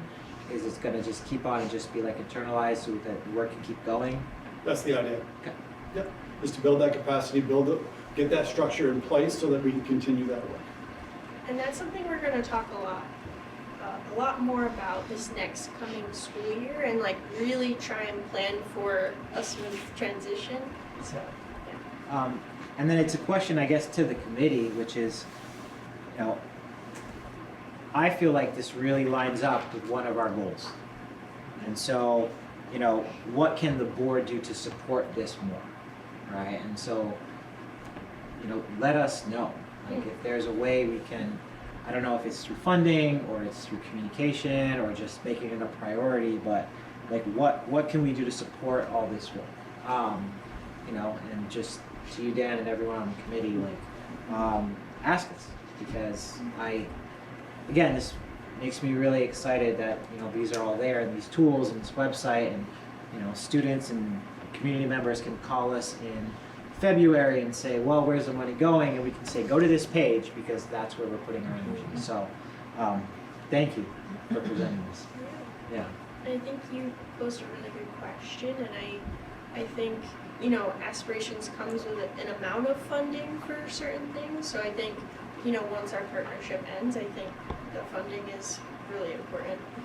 So that is something that we plan for and talk about. So, you know, tell us early in the process what we might be looking at, especially as we start planning for FY27, which Laura's already doing now. So, thank you. Thank you so much. Thank you. Thanks for your patience. Oh, of course. It's great to actually listen in. And I feel like so much of that connects equity, it connects to this word, just everything. So it's interesting. Okay. I think we might remember that from last time. Yeah, I will tell him. Recycle just loan like pots. The one that started out as loan and You asked. We have openings on our steering committee if anyone wants to join. So there's one more year left. You don't want a board member on there. I don't know about that. Tyler Maggs, Director of Guidance at MVU. I'm here to actually share some of the data that I think our Aspirations Partnership has influenced. And I will get the data for the traffic for that webpage, and hopefully you can present that, Julie, at your end of the year. Absolutely. So I'm going to start with testing data, SAT and PSAT. So SAT is offered here twice a year, in the fall and in the spring. And we have our spring test coming up on June 7th. Students can take it at other locations as well. Essex, BFA are typical kind of locations our students attend. So throughout the presentation I tracked the last 3 years, so you guys can kind of compare some of that. This year we've had 23 students so far take the SAT, and we have more signed up for our June 7th exam, so that number will go up. Our PSAT, we offer it every year here, paid for, in the fall for our 10th and 11th graders. I'm really excited about that data. We had 8 less students than last year, but our average score increased, and we are, I think, well above the national average, which is exciting. And that's for when, oh, just sorry. anyone else, the difference between the SAT and the PSAT, if anyone's listening, I'm not sure, is Yep, the PSAT is essentially a practice exam. For our juniors who take it, they are entered into the National Merit Scholarship. So based on their scores, they potentially could be looked at for national scholarship opportunities. Those scores really are for themselves a practice opportunity for that SAT. And then the SAT is the college entrance exam that is, you can send your scores to colleges to review. Tyler, will you remind me, do we get that data or does that just go to families? The SAT? The scores? Yeah. I get that. Because that's one of the things that we are assessed on by the state in terms of our post-secondary outcomes. Okay. But they like bunch it all together. Okay. Makes So sense. we have seen our school do better over time in this area, and you can see that the PSAT is going up, Yes. sort of our indicator of that. Yes, and I will point out that the reality is the last 3 years we've had less of our students take the SAT, but in terms of college world, less colleges are requiring them, more are test optional, and I found more of our students are reluctant to send their scores because they don't have those benchmarks of what is good right now for me to get in. If I send my score and it's okay, it's average, is that going to disqualify me from the other students sending their score that could potentially be really high? But I will say colleges do look at the SAT scores when students send them for merit-based scholarships, which can be really helpful. So in June, is that, when juniors start their first SAT, I'm a junior, or is that some senior that says all of a sudden? We've had that happen. I would say typically in June, it's mostly our juniors. And our counselors will say for juniors, take it twice. You want to apply early to college, typically do it June, do the PSAT in the fall of your junior year. In the spring, take the SAT, and then in the fall again, take the SAT again. Statistically, the more you take it, the better your scores are. so you do have the scores for the SATs. Mm-hmm. If anyone would like them, I can release like an average or something like that. Yeah, I just it can't would put be it an in. average. Yeah.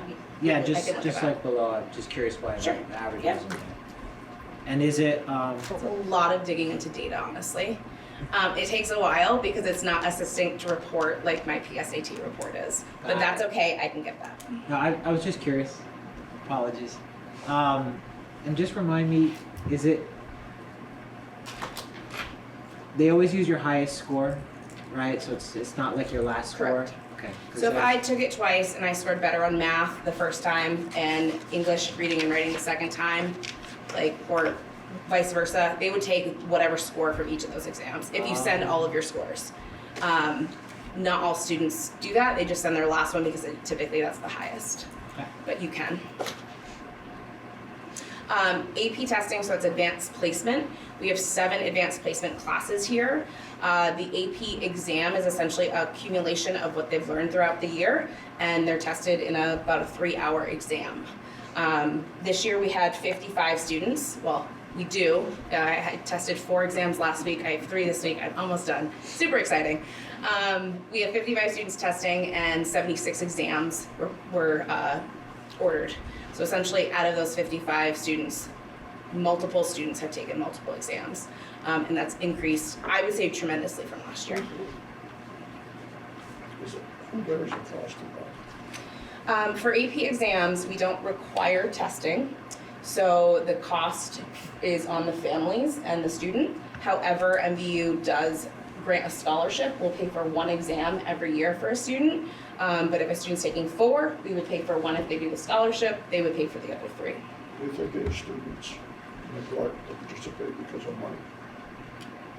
I haven't run into that in the last few years. I would say we have had some students say, I will take the free one, but I'm not going to take another one. And then I do have a lot of students say, I don't want to take any, but we convince them to take 1 because it's free. Essentially, if you score a 4 or 5, a lot of colleges could give college credit. Some colleges even will take a 3. Last year I had a student go off to college, and with her AP exam scores and dual enrollment courses, she started with about almost 16 credits, which was crazy. So. a lot of money. So our dual enrollment in early college data. So dual enrollment is where students can take a college level class for free using a voucher through the state. They get 2 in their high school career. They can start at the summer after 10th grade and up until graduation.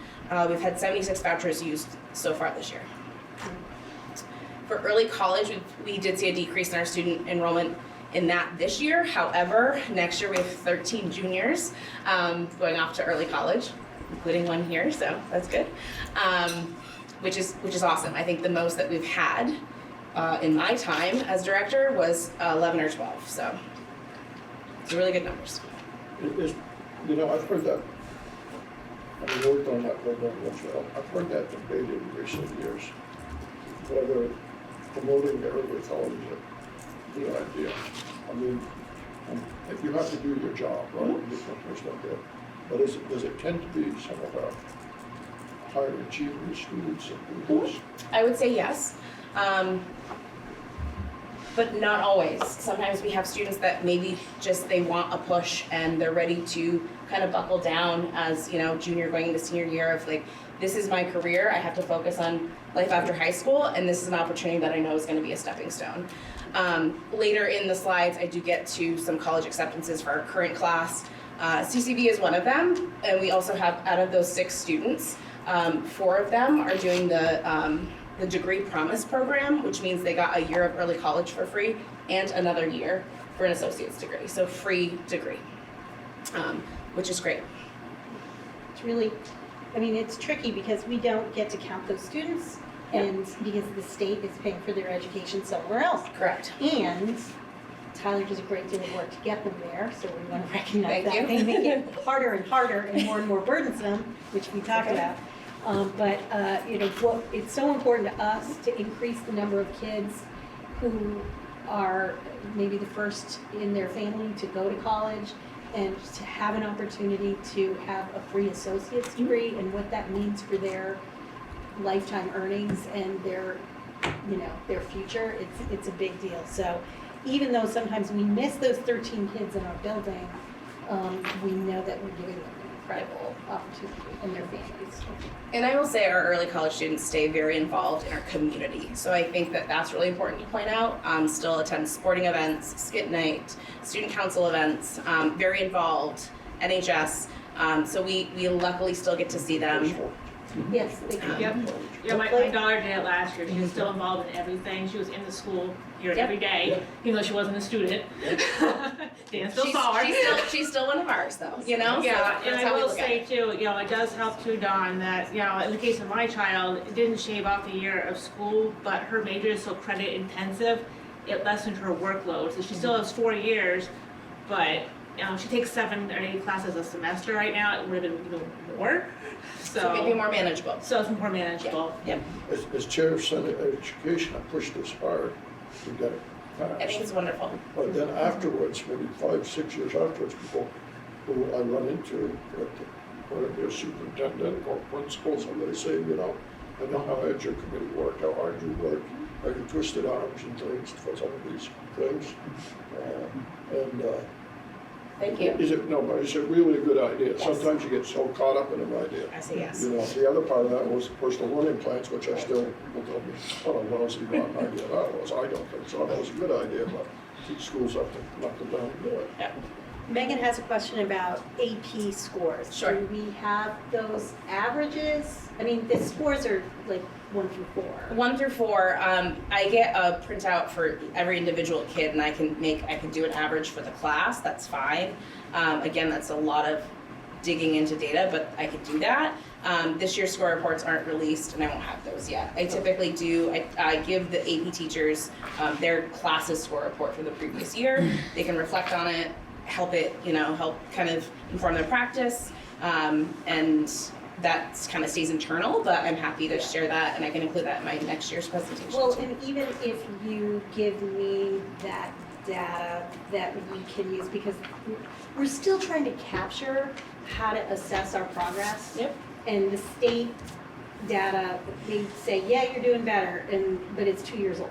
So, you know, Sure. I don't, because it's going to always be a lag. Yes, of right, course. with this information, Of course, which yes. is fine. Yeah. But I don't necessarily, you know, we could talk through a way to get that without Yep. adding to it. Yep, I can do that.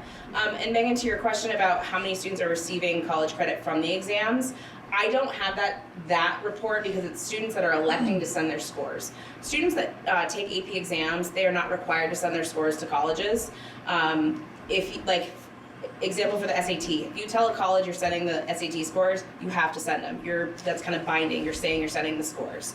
AP classes, you can just report that you've taken the AP exam or it's showing on your transcript, and you don't have to send your scores. So counselors aren't always told the aftermath of, hey, I applied and I sent my scores and this is what they're given me. I have anecdotal, testimonials from students that will tell me, but we aren't given that information back, unfortunately. Okay, I think one of the things that I'm thinking about with the promotion of student outcomes is we know that a score of a 3+, there's a potential for college credit. So if we could say X percentage of students receive a 3 or higher on their score, 70% of our students who take these exams earn a score that qualifies them for college credit. It's just another promotional thing. No, I can calculate that, that's fine. I can include that yearly from here on out. I think you're right, I think that's good data to have. Thank you for that. Thank you. Yeah. So the next little snippet, so I sent out just a 2-question form to seniors. 47 responded, so 47 out of the 107 that got it, so about 44%, not quite halfway. But this just shows, and I would say this does represent our senior class in total, but I only have 47 responses. So I would say the majority of our students are going off to college. We have quite a few that are going to work full-time, and then we have a subset that's going into the military. And we had no one that chose part-time work, so that's hopeful. So I just want to include that. From that survey, I have a question just kind of about this. Is there a distinguish between those going active duty and those going Air National Guard? No, I didn't distinguish that in the question. No, just because I know that in the Air Force's case, they receive college credits when they're in the Air Force. So it's also considered like enrollment into Community College of the Air Force, which is actually a degree program. So I didn't know if it was broken off differently than the other services. So I just said military, and these are the 2 branches that were confirmed. We have a student that's going to Air National Guard. We have 1 student going to Army National Guard. So that's for this senior class. And I just wanted to get confirmations from students. I don't always hear back from colleges that said, yes, so-and-so gave their deposit to us. So I wanted to make sure I was talking to the students to make sure that deposit went, or they were hired at this place of employment, or they went to MEPS and they are now enlisted, those kind of things. So this is our current graduating class. Colleges that they're attending, these deposits have been made at these schools. And I will say, I know it looks small, but I would say several are going off to UVM. So we have quite a few going to UNE, St. Michael's College, Champlain, Vermont State University, and we have there's so many campuses now with Vermont State University. They offer, LPN to RN pathways with nursing, and we have quite a few students taking advantage of that just to save money. But these are confirmations from, I'd say, half our class. These are also confirmations of careers that our students are going to be working in or already do, which is quite impressive. And we have students that have enlisted in the military. Our next slide, this is all of the colleges that I know students have been accepted to for our graduating class. They're not attending them, they chose not to for a variety of reasons. But as you can see, there are some pretty impressive names on that list. Well, where's Duke? Duke, we have someone attending Duke. Yeah. That was in the last slide. Duke has the deposit. So you can't blow that. Oh, I didn't, trust me. I did too. Go Blue Devils anyway. So, no, I'd say the University of Oklahoma, Penn State University, Notre Dame, UNC Chapel Hill, some pretty big names, so not just in New England. And these are acceptances. These are, yes, congratulations, you got in. So, without asking, seeing where they're accepted and where they're going, where they're accepted and then where they're actually going, is cost the biggest driver? I would say it's a huge part of it. I think there's a variety of things for a variety of students. So I'm going to talk about my caseload and the students, the small subset I work with. I would say that cost, yes, is always something they're going to look at, both with families and the student. But maybe it's comfortability. Maybe it's I've applied to UNC Chapel Hill, but New England schools, and now I'm at the point of, oh, it's May of my senior year. I thought I wanted to go out. No, I kind of want to stay close. Some it's they have the major that I want, very specific. They have a minor that I want. I can double major here, or I could get a 5-year degree at this one for the cost that it would cost for a 6-year or 7-year degree at another. So I would say cost, financially huge, yes. However, there are a lot of factors that go into the decision-making process. Because if you go back to the other slide,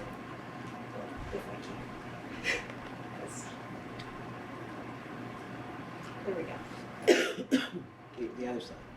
Oh, it's right there. So out of state, it's only a couple, and then when you go to where they're accepted, like they're accepted all over the place. Some pretty big name schools. So, Dan, I feel like you have some thoughts on that. No, I'm just curious. we certainly encourage our kids to apply, and some are like, this is my reach school. Like, I'll use the University of Oklahoma. I know the student well that applied to the University of Oklahoma. We've been talking since I've known that student in 7th grade that that's where they wanted to go, mainly for softball.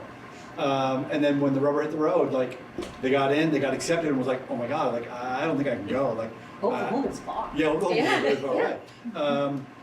But you see a lot of that. You see, like I want to push myself. I want to see if I can get in there.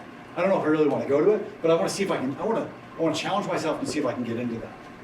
And our graduates are getting into big name schools, very, I'd say, prestigious schools. I mean, I think, I know the student too as well. And I think just for confidence of, I'm going to apply and see what my options are, and then I'm really going to make an informed decision. And the student's going to UVM, is super excited about UVM, is wearing a UVM sweatshirt almost every day, right? Different swag.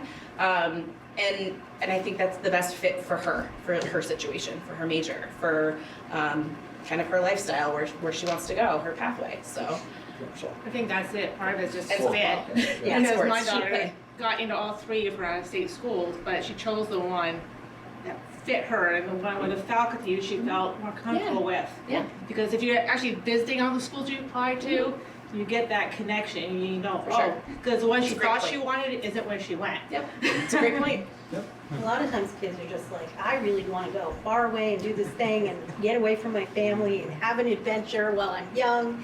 And then they're like, I'm not ready for that. Florida? I don't know if I really want to live in Florida. And Don, that's a great point. We have seen, I'd say, quite a few graduates that come back and will say hi. If they've gone far away, typically they're applying to transfer to UVM or Castleton or something more local for a variety of reasons, but we do see that quite often. It's okay, yeah. It sure is. They tried, right? So these are some of the events. I think Laura maybe touched on some of them. We did 2 Tri-Major Day experiences, one at Johnson in the fall, and then Randolph campus actually just recently. And it was awesome. Both campuses did a really great job. Students go and actually Tri-Major. I went to the nursing one at Randolph with some students, and they went to their classroom, the nursing classroom, and was able to, take fake blood. It was great. So they love that. Bring Back the Trades Expo is actually next week. At Castleton campus, we have 25 middle school students, 7th grade, and then we have 5 high school students that are going to attend that. They're going to see a variety of employers, similar to the apprenticeship fair, I think. We haven't gone yet, so I don't know. And they're going to be able to talk with employers about trades. The VSAC College and Career Pathways event at St. Michael's College, that was attended this year in March, I believe. And we had, I'd say, predominantly sophomores and juniors go to that. We do a college fair every year. We have our PSAT school day testing. We went to Northwestern Career Technical Center tour for middle school students. That happens yearly. Vermont Tech College field trip. There's I think that's maybe 9th grade or 8th grade. Apprenticeship fair was held here. We had a medical career fair expo that Dan had talked about. That was wonderful. That was the first year, but hopefully they do it annually because student feedback was amazing. SAT testing here in November and June, and then 2 other college field trips for students. These are just a few. Now open up to questions.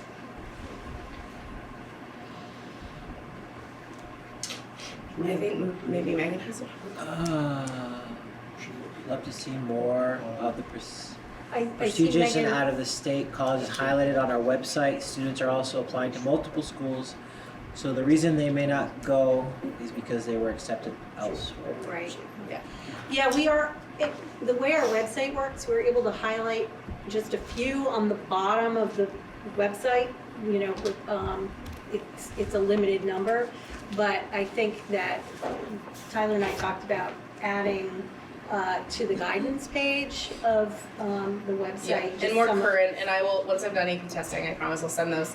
Honestly, the pictures that are on there, I think, were pre-me, even in the high school guidance department, so I think we could add some of the more current acceptances, both job, career, and college. I think what Meg is getting at is just constantly putting out this stuff. Yep. You know, like Here's where our kids are going to school. right, like to JR, and just not just this time of year, but also when a lot of people are paying more attention, especially during budget time. Like these are the questions that it's just so good to show. It's, you know, like this is where we're having student accepted and seeing like the PSAT rate going up, and like it's just yeah, it's good. And I think it's hard because some of this data does come at this time of year, right? So like that is tricky, but I think that, you know, you guys have access to this, use this data however you would like. I would say I'm happy to do a video, but I can talk in a video if that's helpful during budget time, I don't know. We really talked about JR doing some interviews with alumni Yes. to, you know, both for our kids to see, but also the community to see.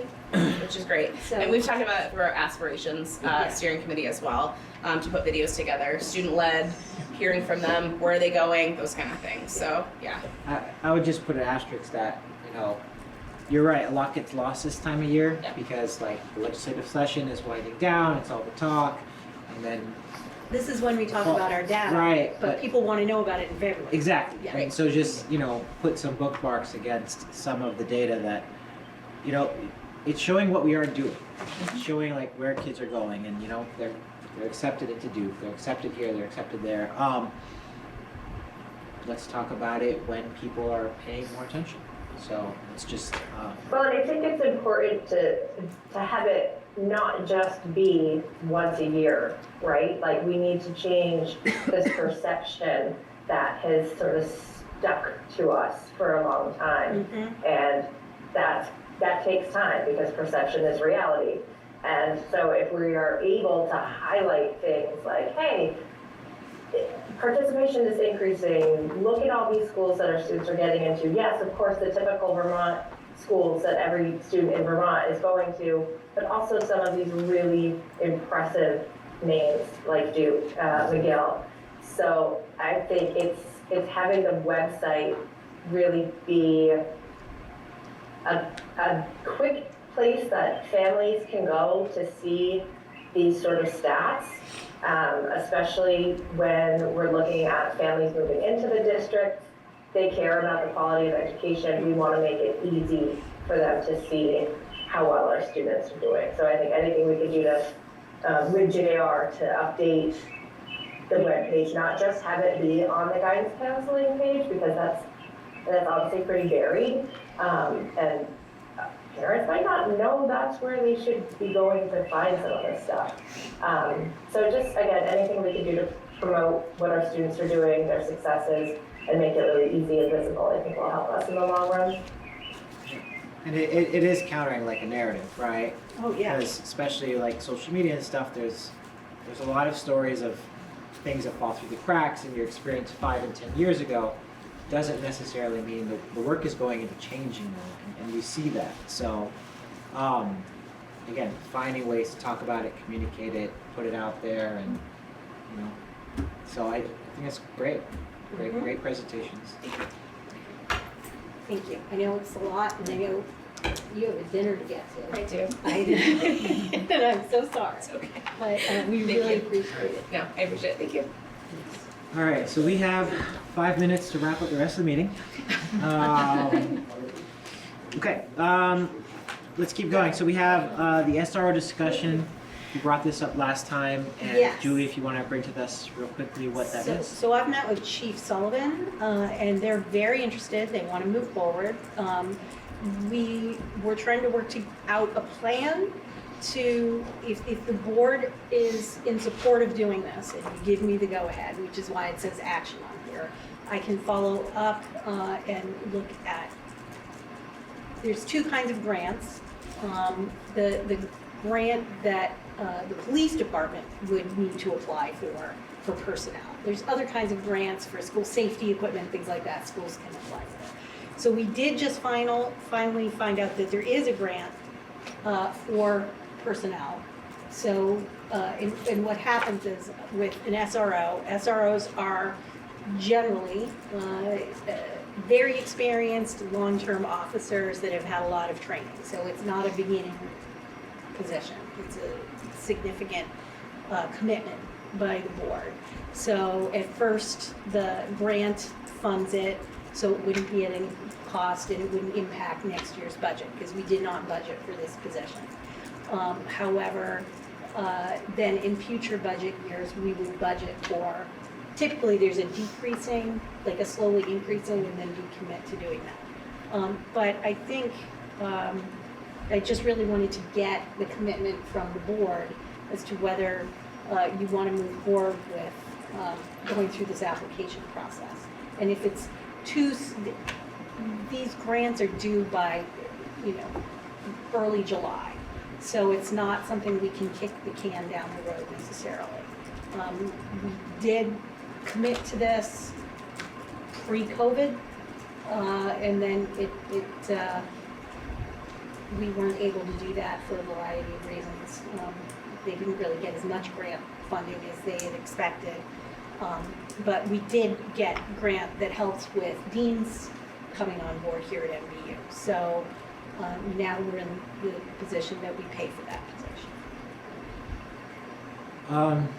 The board had indicated that they supported this last time, but thoughts from other board members about moving forward with this and kind of formally supporting that? I think it's a good idea. Should we have a motion? We would want one, yes. Can I get a motion to, how would we word that, Julie, to support? Well, I would think moving forward with the grant application for an elementary school SRO, because again, I don't want to have, Swanton Police Department go forward with a grant and then we say, oh, well, never mind. Just kidding. Right.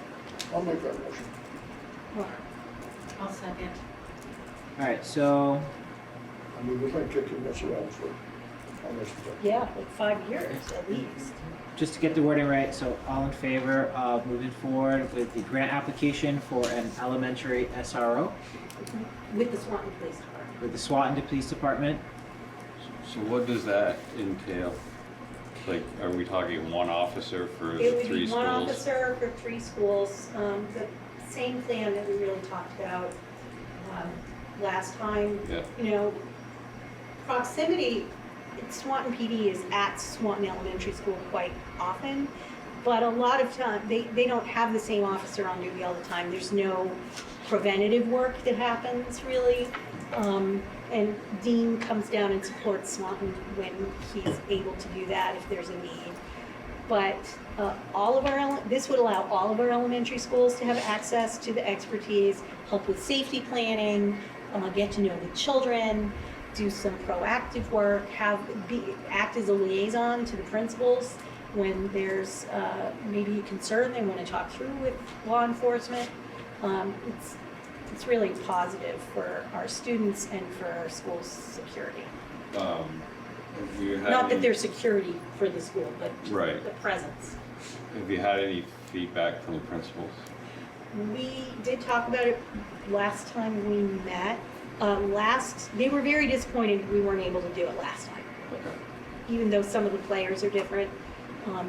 you know, Swanton PD is at Swanton Elementary School with some regularity, whether it's trespassing issues or vandalism or some kind of issue that's happening on campus, student issues. So having the same person, and SROs are trained to work with students and to work with schools. So we're pretty excited about the opportunity, actually. I think our new police chief in Swanton has brought the department to another level. Absolutely, yes. I mean, the quality is, I guess, everybody there's always worked hard and done well, but just being a citizen there, I just think his experience, and he's in Burlington. He was in Burlington, yes. And that he understands it. I think the importance of relationships with the community before you have to go there on a negative situation. So. Purette has a question about what would future financial obligations be? We will have firmer numbers after this meeting. We move forward. You know, there's usually an action that will need to come later. But if you think about, it's very similar to a highly experienced, well-paid teacher and their benefits. So it's pretty similar. It's like adding another veteran position. I don't want to ask this tied in, like, because I know with one SRO, but supporting after school and summer programs, potentially more, just because I know also a lot of school issues, like vandalism, stuff like that, tends to happen after hours anyway. So that connection still exists. However, part of the partnership of this is that the officer, well, the officer is a Swanton PD officer, if the contract is with them. They are additional support in those summer and school breaks for the police department. So it's part of that, it benefits both parties. But that doesn't mean that that's, you know, you now have a relationship with officer so-and-so, and that if there is an issue, that person is most likely there. Especially if there's a particular event or a particular thing that you want to have coverage for, those are things we can communicate. Well, it'd be exciting if it happens, potentially having also a new SRO and potentially a female or something different, like, that would be great. So we had the motion. Any other discussion? So just if we are successful with the grant or whatever, before we vote to move forward, we'd just like to hear what the plan would be for getting to each school and what it would look like. Absolutely. I guess my only clarification is this contingent upon receiving the grant? So we would only employ, or we would only have an SRO at the elementary schools if the grant is approved? There was either a grant or another financial arrangement with Swanton PD. Because we wouldn't be spending money in FY 20. That was not budgeted. That is not That's why I budgeted. just wanted to make sure. I wanted to, thank you for. How does the motion read? Says the motion reads approval for moving forward with the grant application for a elementary. I just wanted to make sure everybody was kind of understanding what was happening. With the Swanton PD. I would ask if the grant doesn't go through, then we can talk about potentially budgeting it for FY 27. Well, that was sort of my point too, yeah. Okay. Thanks. All right. Great. Any other discussion? All in favor, please say aye. Aye. All right, motion carries 8-0. Thank you, everybody. Next item is business office, warrants. My computer died, so if you could pull up the equipment section. There you go. Thanks. For the month of April, we had accounts payable in the amount of $889,995.99. Payroll checks, $34,594.59. Payroll other disbursements, $1,825,385.63.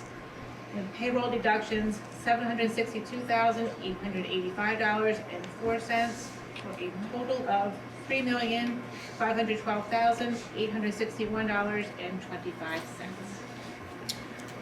Can I get a motion to approve the check warrants as read? Make the motion. Stephanie makes the motion. Is there a second? I'll second it. Final second. All in favor of approving the check warrants as read? Aye. Did they just do that? Yes. They did? All right, There's two more. Yeah, 809. okay. Motion carries 8-0. Thank you. Thank you.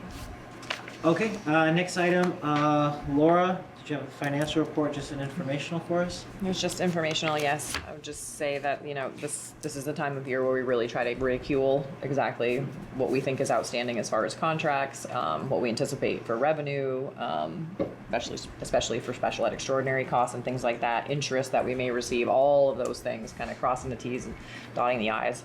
So all that's happened for this financial report. The only thing, unfortunately, that was missed that I noticed today is our tuition is actually going to be higher than what you're anticipating on this revenue page. I missed a $250,000 additional payment, so we'll have some more revenue. Any questions for Laura? All right. Thank you. Next, we got the equipment purchase approval. We have action for that. So, Peter, did you have that up? Peter. I didn't see it on here. It's linked in the tech. Are we talking about tech or are we talking about the other one? We're talking First about is the equipment. the equipment. Yeah, it's linked in the agenda. It's right up here. All right. Also. Oh, you already got it. Yeah. So you want to take that? You start by saying the facility meeting team discussed all of this last night also. So. Yeah, so this is what we reviewed last night, of the stuff that we have been budgeting or looking at for each year. So pretty much we've been replacing a tractor every year.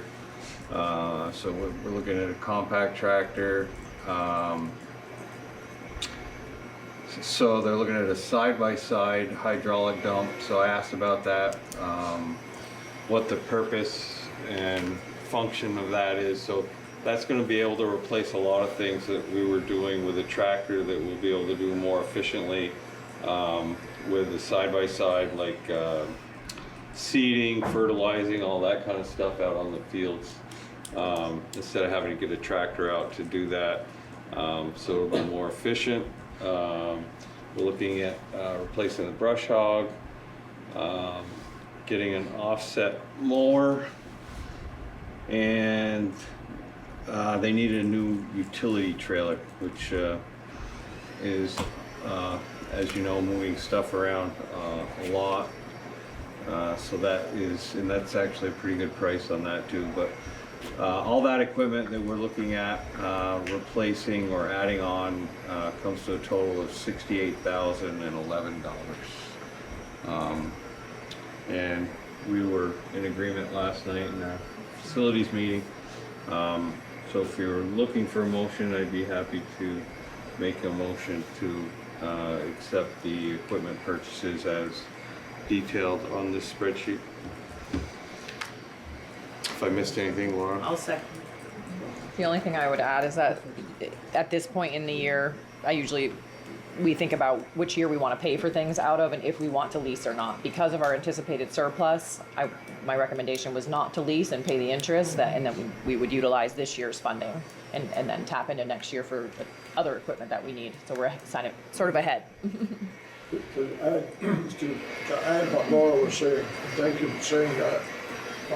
Anybody that might be watching this at a later date, these are the things that have all been in our plans. Whether you look at our 3-year plan, our 5-year plan, some things are just half like the tractor purchases. That's not automatic, but close to automatic. But on some of the other things, we've said, boy, we need to do that in the next 2 years. And with the availability of money, now's the time to do it. And so it's really good planning, and I think it's an investment. But should someone be watching it saying, hey, why did they go buy this stuff? Yeah, now's the time to do it with the money we have. So it sounded like a second to me. It was. Stephanie already said. Stephanie already did. Oh, There's a good. third. Thank you. Who first? We take turns. Peter first, Stephanie second. Yeah, Okay. Stephanie Don second. third. Any other discussion? Don thirded it. There was a question. Where's the equipment going? On the far left-hand side, it does outline the schools, but I have a very strong philosophy, and so does Jason, that this is all MVSD equipment, and so the trailer, we move stuff from one school to the next. Primarily, a lot of this equipment is for MVU or Swanton, but he uses everything everywhere if it's needed, yeah. I asked the same question last night, Pierre. Yeah, it's interesting when we went over tonight, Peter kind of skipped over it, but that little utility trailer will probably pay for itself in the first few months because we had an example of moving equipment amongst the schools. Rather than every Chairs. school having to have this, and they might use it twice a year. It might be at MVU, but it's moved around, and the utility trailer is going to make that better. So it's just good planning, and it really excites me to see those types of things happening. Says we really respect. But sometimes we don't do a good job of capitalizing on the public. I can just see within the next month somebody saying, hey, you guys have spent all that money, what do you need a utility trailer for? Well, we'll pay for some.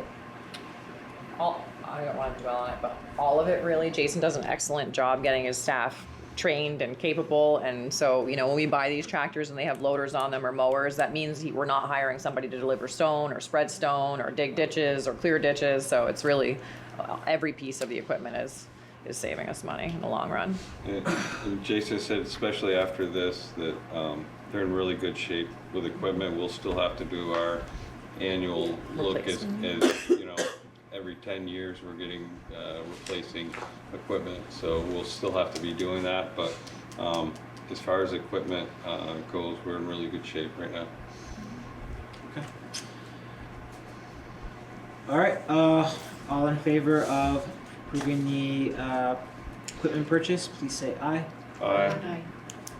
Opposed, abstained, motion carries 8-0. Next, we have the technology lease approval. This would actually allow us to, well, I guess I'll back up. We have not been releasing our technology purchases, so these are instructional devices, Chromebooks, and then also some teacher devices, and also they're not smart boards anymore, but I don't remember what the term is. Anyway, these big screens. We haven't been leasing them for a while because we've had funds from ESSER and everything that we've been utilizing our other grants. I think it is the time to enter back into a lease cycle for these. It's almost $300,000 a year that we end up spending on these devices on a 3-year cycle.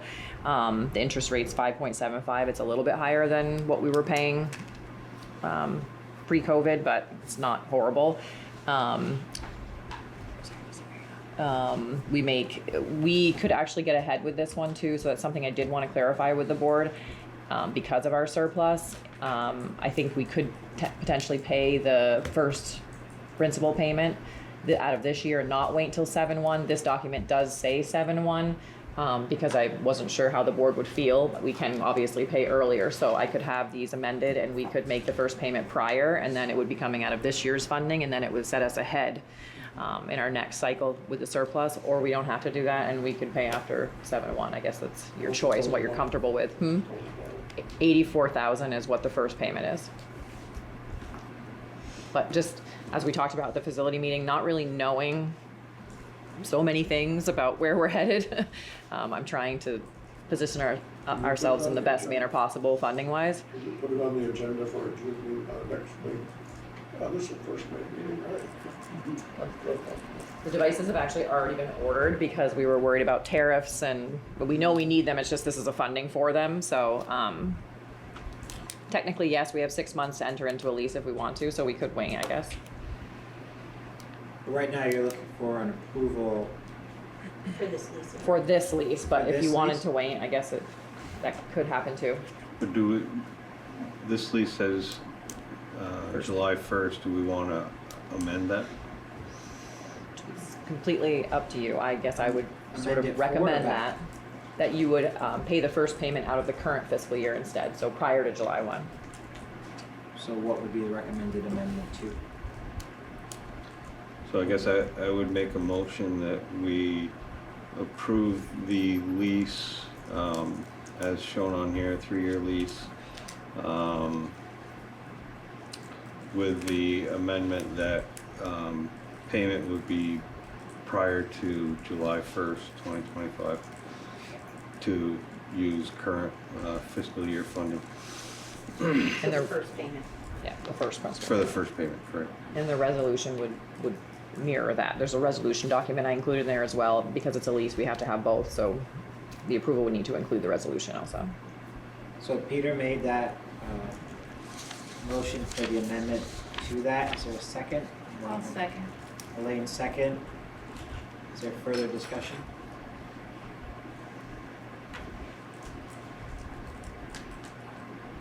Are you talking about this document? I'm sorry? No, that's just the repayment schedule or the amortization schedule. The resolution looks like that. Oh, I did see that, but I didn't look at It's it. just sort of saying that the board is agreeing to make this, engage in the transaction. Good, Peter. So the date would have to be corrected on this one too? Mm-hmm. Yeah, I would, correct the dates on all of it. Yeah. Okay. Good? Yep. All in favor of the motion? Please say aye. Aye. Opposed, abstain? Okay, motion carries 8-0. All right, thank you, Laura. Peter. All right, next we have new professional hires. We have a teacher resignation, possible action, and the possibility of finding for an executive session. Do you want to say anything before we make the first motion to find for executive session, Julie or Bonnie? We'll do the new teacher hires first. Oh, sorry, I read that together. I You're right. stuck that below just because we got the resignation last night, so that's why it's a last minute. Okay. Okay, new professional hires. All right, let me get into the folder. We have a lot. We have 15 since the last time we saw you, so that's It's been busy. really exciting stuff. Lots of good hires. And some really hard to fill positions. So we have a Franklin preschool teacher, we have an SLP, which last year we ended up with almost all contracted services to fill the vacancies we had.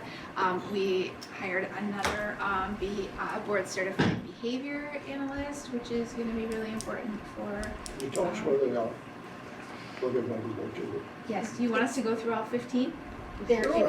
in your, I can, Or you can send it out. It's in the drive. it's in the drive. I can start. But I The can also send it first, to you in an email. we have, I'll go through them quickly, but I think it's important. Highgate is hiring Amy Topping as a music teacher. MVU is hiring Daniel Bennett as a business education teacher. MVU is hiring Joseph Guarnarno as a PE teacher. Swanton is hiring Emma Jarvis as a first grade teacher. MVU, Jessica Johnson as the new RISE coordinator and teacher. Very excited about her hire, as I am everybody. Franklin, Don Hiscock as the new preschool teacher. Carissa Carrier is a speech language pathologist that will be across districts, but probably primarily in Swanton. Speech language pathologist. Elizabeth St. Pierre, Libby, is the new board certified behavior analyst specializing in autism that's coming to our district. Carrie Benton is a middle school math teacher for here at MVU. Emily Deso Walker, elementary ed teacher for first grade in Highgate. Sharon Rock, elementary first grade candidate for Swanton. Katie Belleville for Highgate as an elementary ed teacher. Christy Marcus as a special educator here at MVU. Sam Malad, special educator here at MVU. Franklin Lily Fleming is a third grade teacher. And Molly Hartman-Lontine is going to be a music teacher next year in Swanton. And Elizabeth Schultz is coming back to MVU as a one-year English language arts teacher. We're excited about her. And those two folks, the last two I just met with tonight. So it's been. Thank you. As an old timer, I appreciate hearing their names. Yeah. I really do. And I love getting to meet with each of them. Is Molly already in the school? Molly is currently the after-school coordinator in Swanton, and she's going back to teaching. So for selfish reasons, just curious, we didn't have a preschool teacher in Franklin last year. Any more on Dawn, who she is, where she came from? She just come to us from Essex Westford School District. Excellent. My niece will be very happy. A lot of families will be very Yes. happy. We're just feeling like we're batting 1,000 with these like special educators, SLPs, preschool teachers, all the hard to find positions, math teachers. We still have some to go, but we've really done, the administrators have been working tirelessly, and we've really had some great hires. Another thing to publicize and advertise. Well, I do have to say, the number of folks that have said, particularly the special educators coming to MVU, both of those folks told me that they were encouraged to come here by others that work here that have talked about the culture of this building and the tight community and professional support that they get here in this department. So I think that bears comment. Good job. Okay. That's great. Thank you, Julie. Can I get a motion to approve the new hires as read? I'll make that motion. Peter is the first. I'll second. Jane is the second. Any other discussion about new hires? All in favor of approving the new professional hires? Please say aye. Aye. Opposed, abstain, motion carries 8-0. Okay. Now we roll into a teacher resignation possible action and find it for executive session. Do you want to just talk about that before I make the motion? Yes, just quickly, we'd like to have a finding so I can share with you what the resignation is about, because the person is resigning effective immediately. And so you would need to accept that resignation typically. But you need confidential information that we want to do that in executive session. I'll make a motion for a finding for executive session for a teacher resignation. And I'm just going to add that premature general knowledge will put one or more parties at substantial disadvantage. Peter made the first. Is there a second? I'll second. All in favor? What was John? All in favor of the finding to enter into executive session, please say aye. Aye. Opposed? Motion carries 8-0. It's appropriate for executive session, not entering executive. It's We're not. appropriate. We're not in yet. We're not entering yet. Approve the finding. We found it, but we haven't got there. We're almost there. Okay, next we have future agenda items. It's getting late, but just real quickly, correct me if I'm wrong, Julie. We have a July retreat with the VSBA. So hopefully we could find a date for the next retreat. Debbie has been more than gracious to come back for us again, so that would be great. So I think next time, Julie, if you can come to us with some dates for July. Absolutely. We'll have some end of year data. Yep. We'll have the, we did talk about doing the Rural School Collaborative Community Alliance. I made it initials because I was trying to make the agenda short. Yep. And that was Revisit board committee conversation. And in June, I wanted to point out that we actually won't be here at MVU because we skipped. MVU gets a lot more meetings than the elementary, and then we canceled the Highgate meeting, so we're gonna have the meeting that would be at MVU, if it's all right with the board. Tell me now if you don't want this. And we would have it at Highgate. Steve Nessier is going to come to that meeting and do end of year behavior data as the board asked him. but it'll just be in Highgate. Probably Highgate will have similar data to share. So we want Chris and Glenn So is our next meeting Swanton? The next meeting will And be is in that the Swanton. Babcock And then we'll building? go to, We're hoping to have that at the Babcock building so that we can actually show the community and the board where the work is going to be taking place. And we have some students that'll be coming, they received a recognition, so we wanted to bring them to the board and their parents and confirm it. I wanted to put out to the board, send an email out, we talked about this before, for board committees, what would we like possibly on the agenda for discussion for committees? You put out an email. I had just emailed out, and there had been some talk before. We brought up committees when we first did our reorg. We went in depth about committees, so we normally have committee updates, but some had expressed that they would like to see an additional conversation around committees. So I'm just asking for the agenda for next time from the board, what would...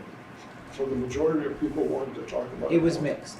It was actually a mixed response from the board members about, do we want to talk more about committees, how they're formed, or additional committees, whatever? Is this a conversation for a retreat, or do we want to talk about this in the next agenda?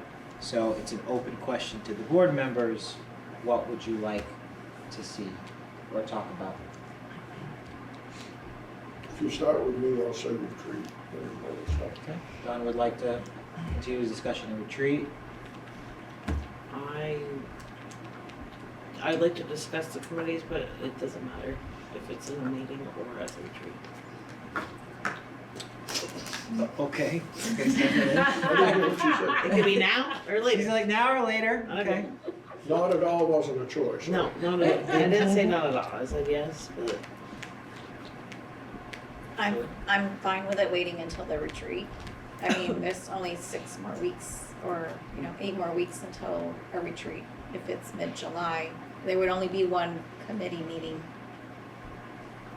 prior to that, maybe 2, depending on the committees, so it's fine. It can wait. Elaine? Selfishly, I say retreat because I can't be at the next meeting. That's what Pierrette and Megan said too.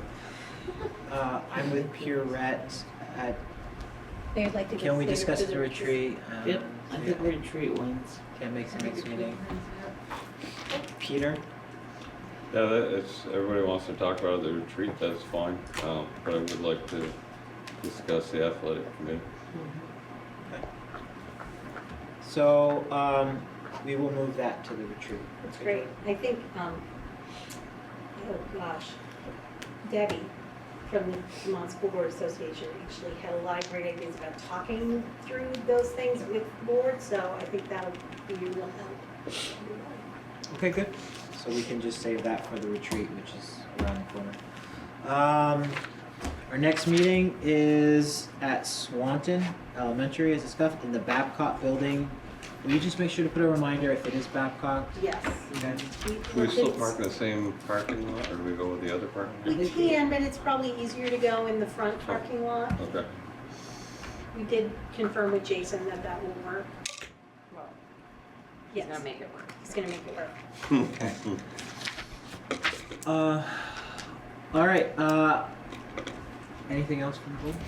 All right, I'm looking for a motion to enter into executive session for the purpose of discussing the teacher resignation.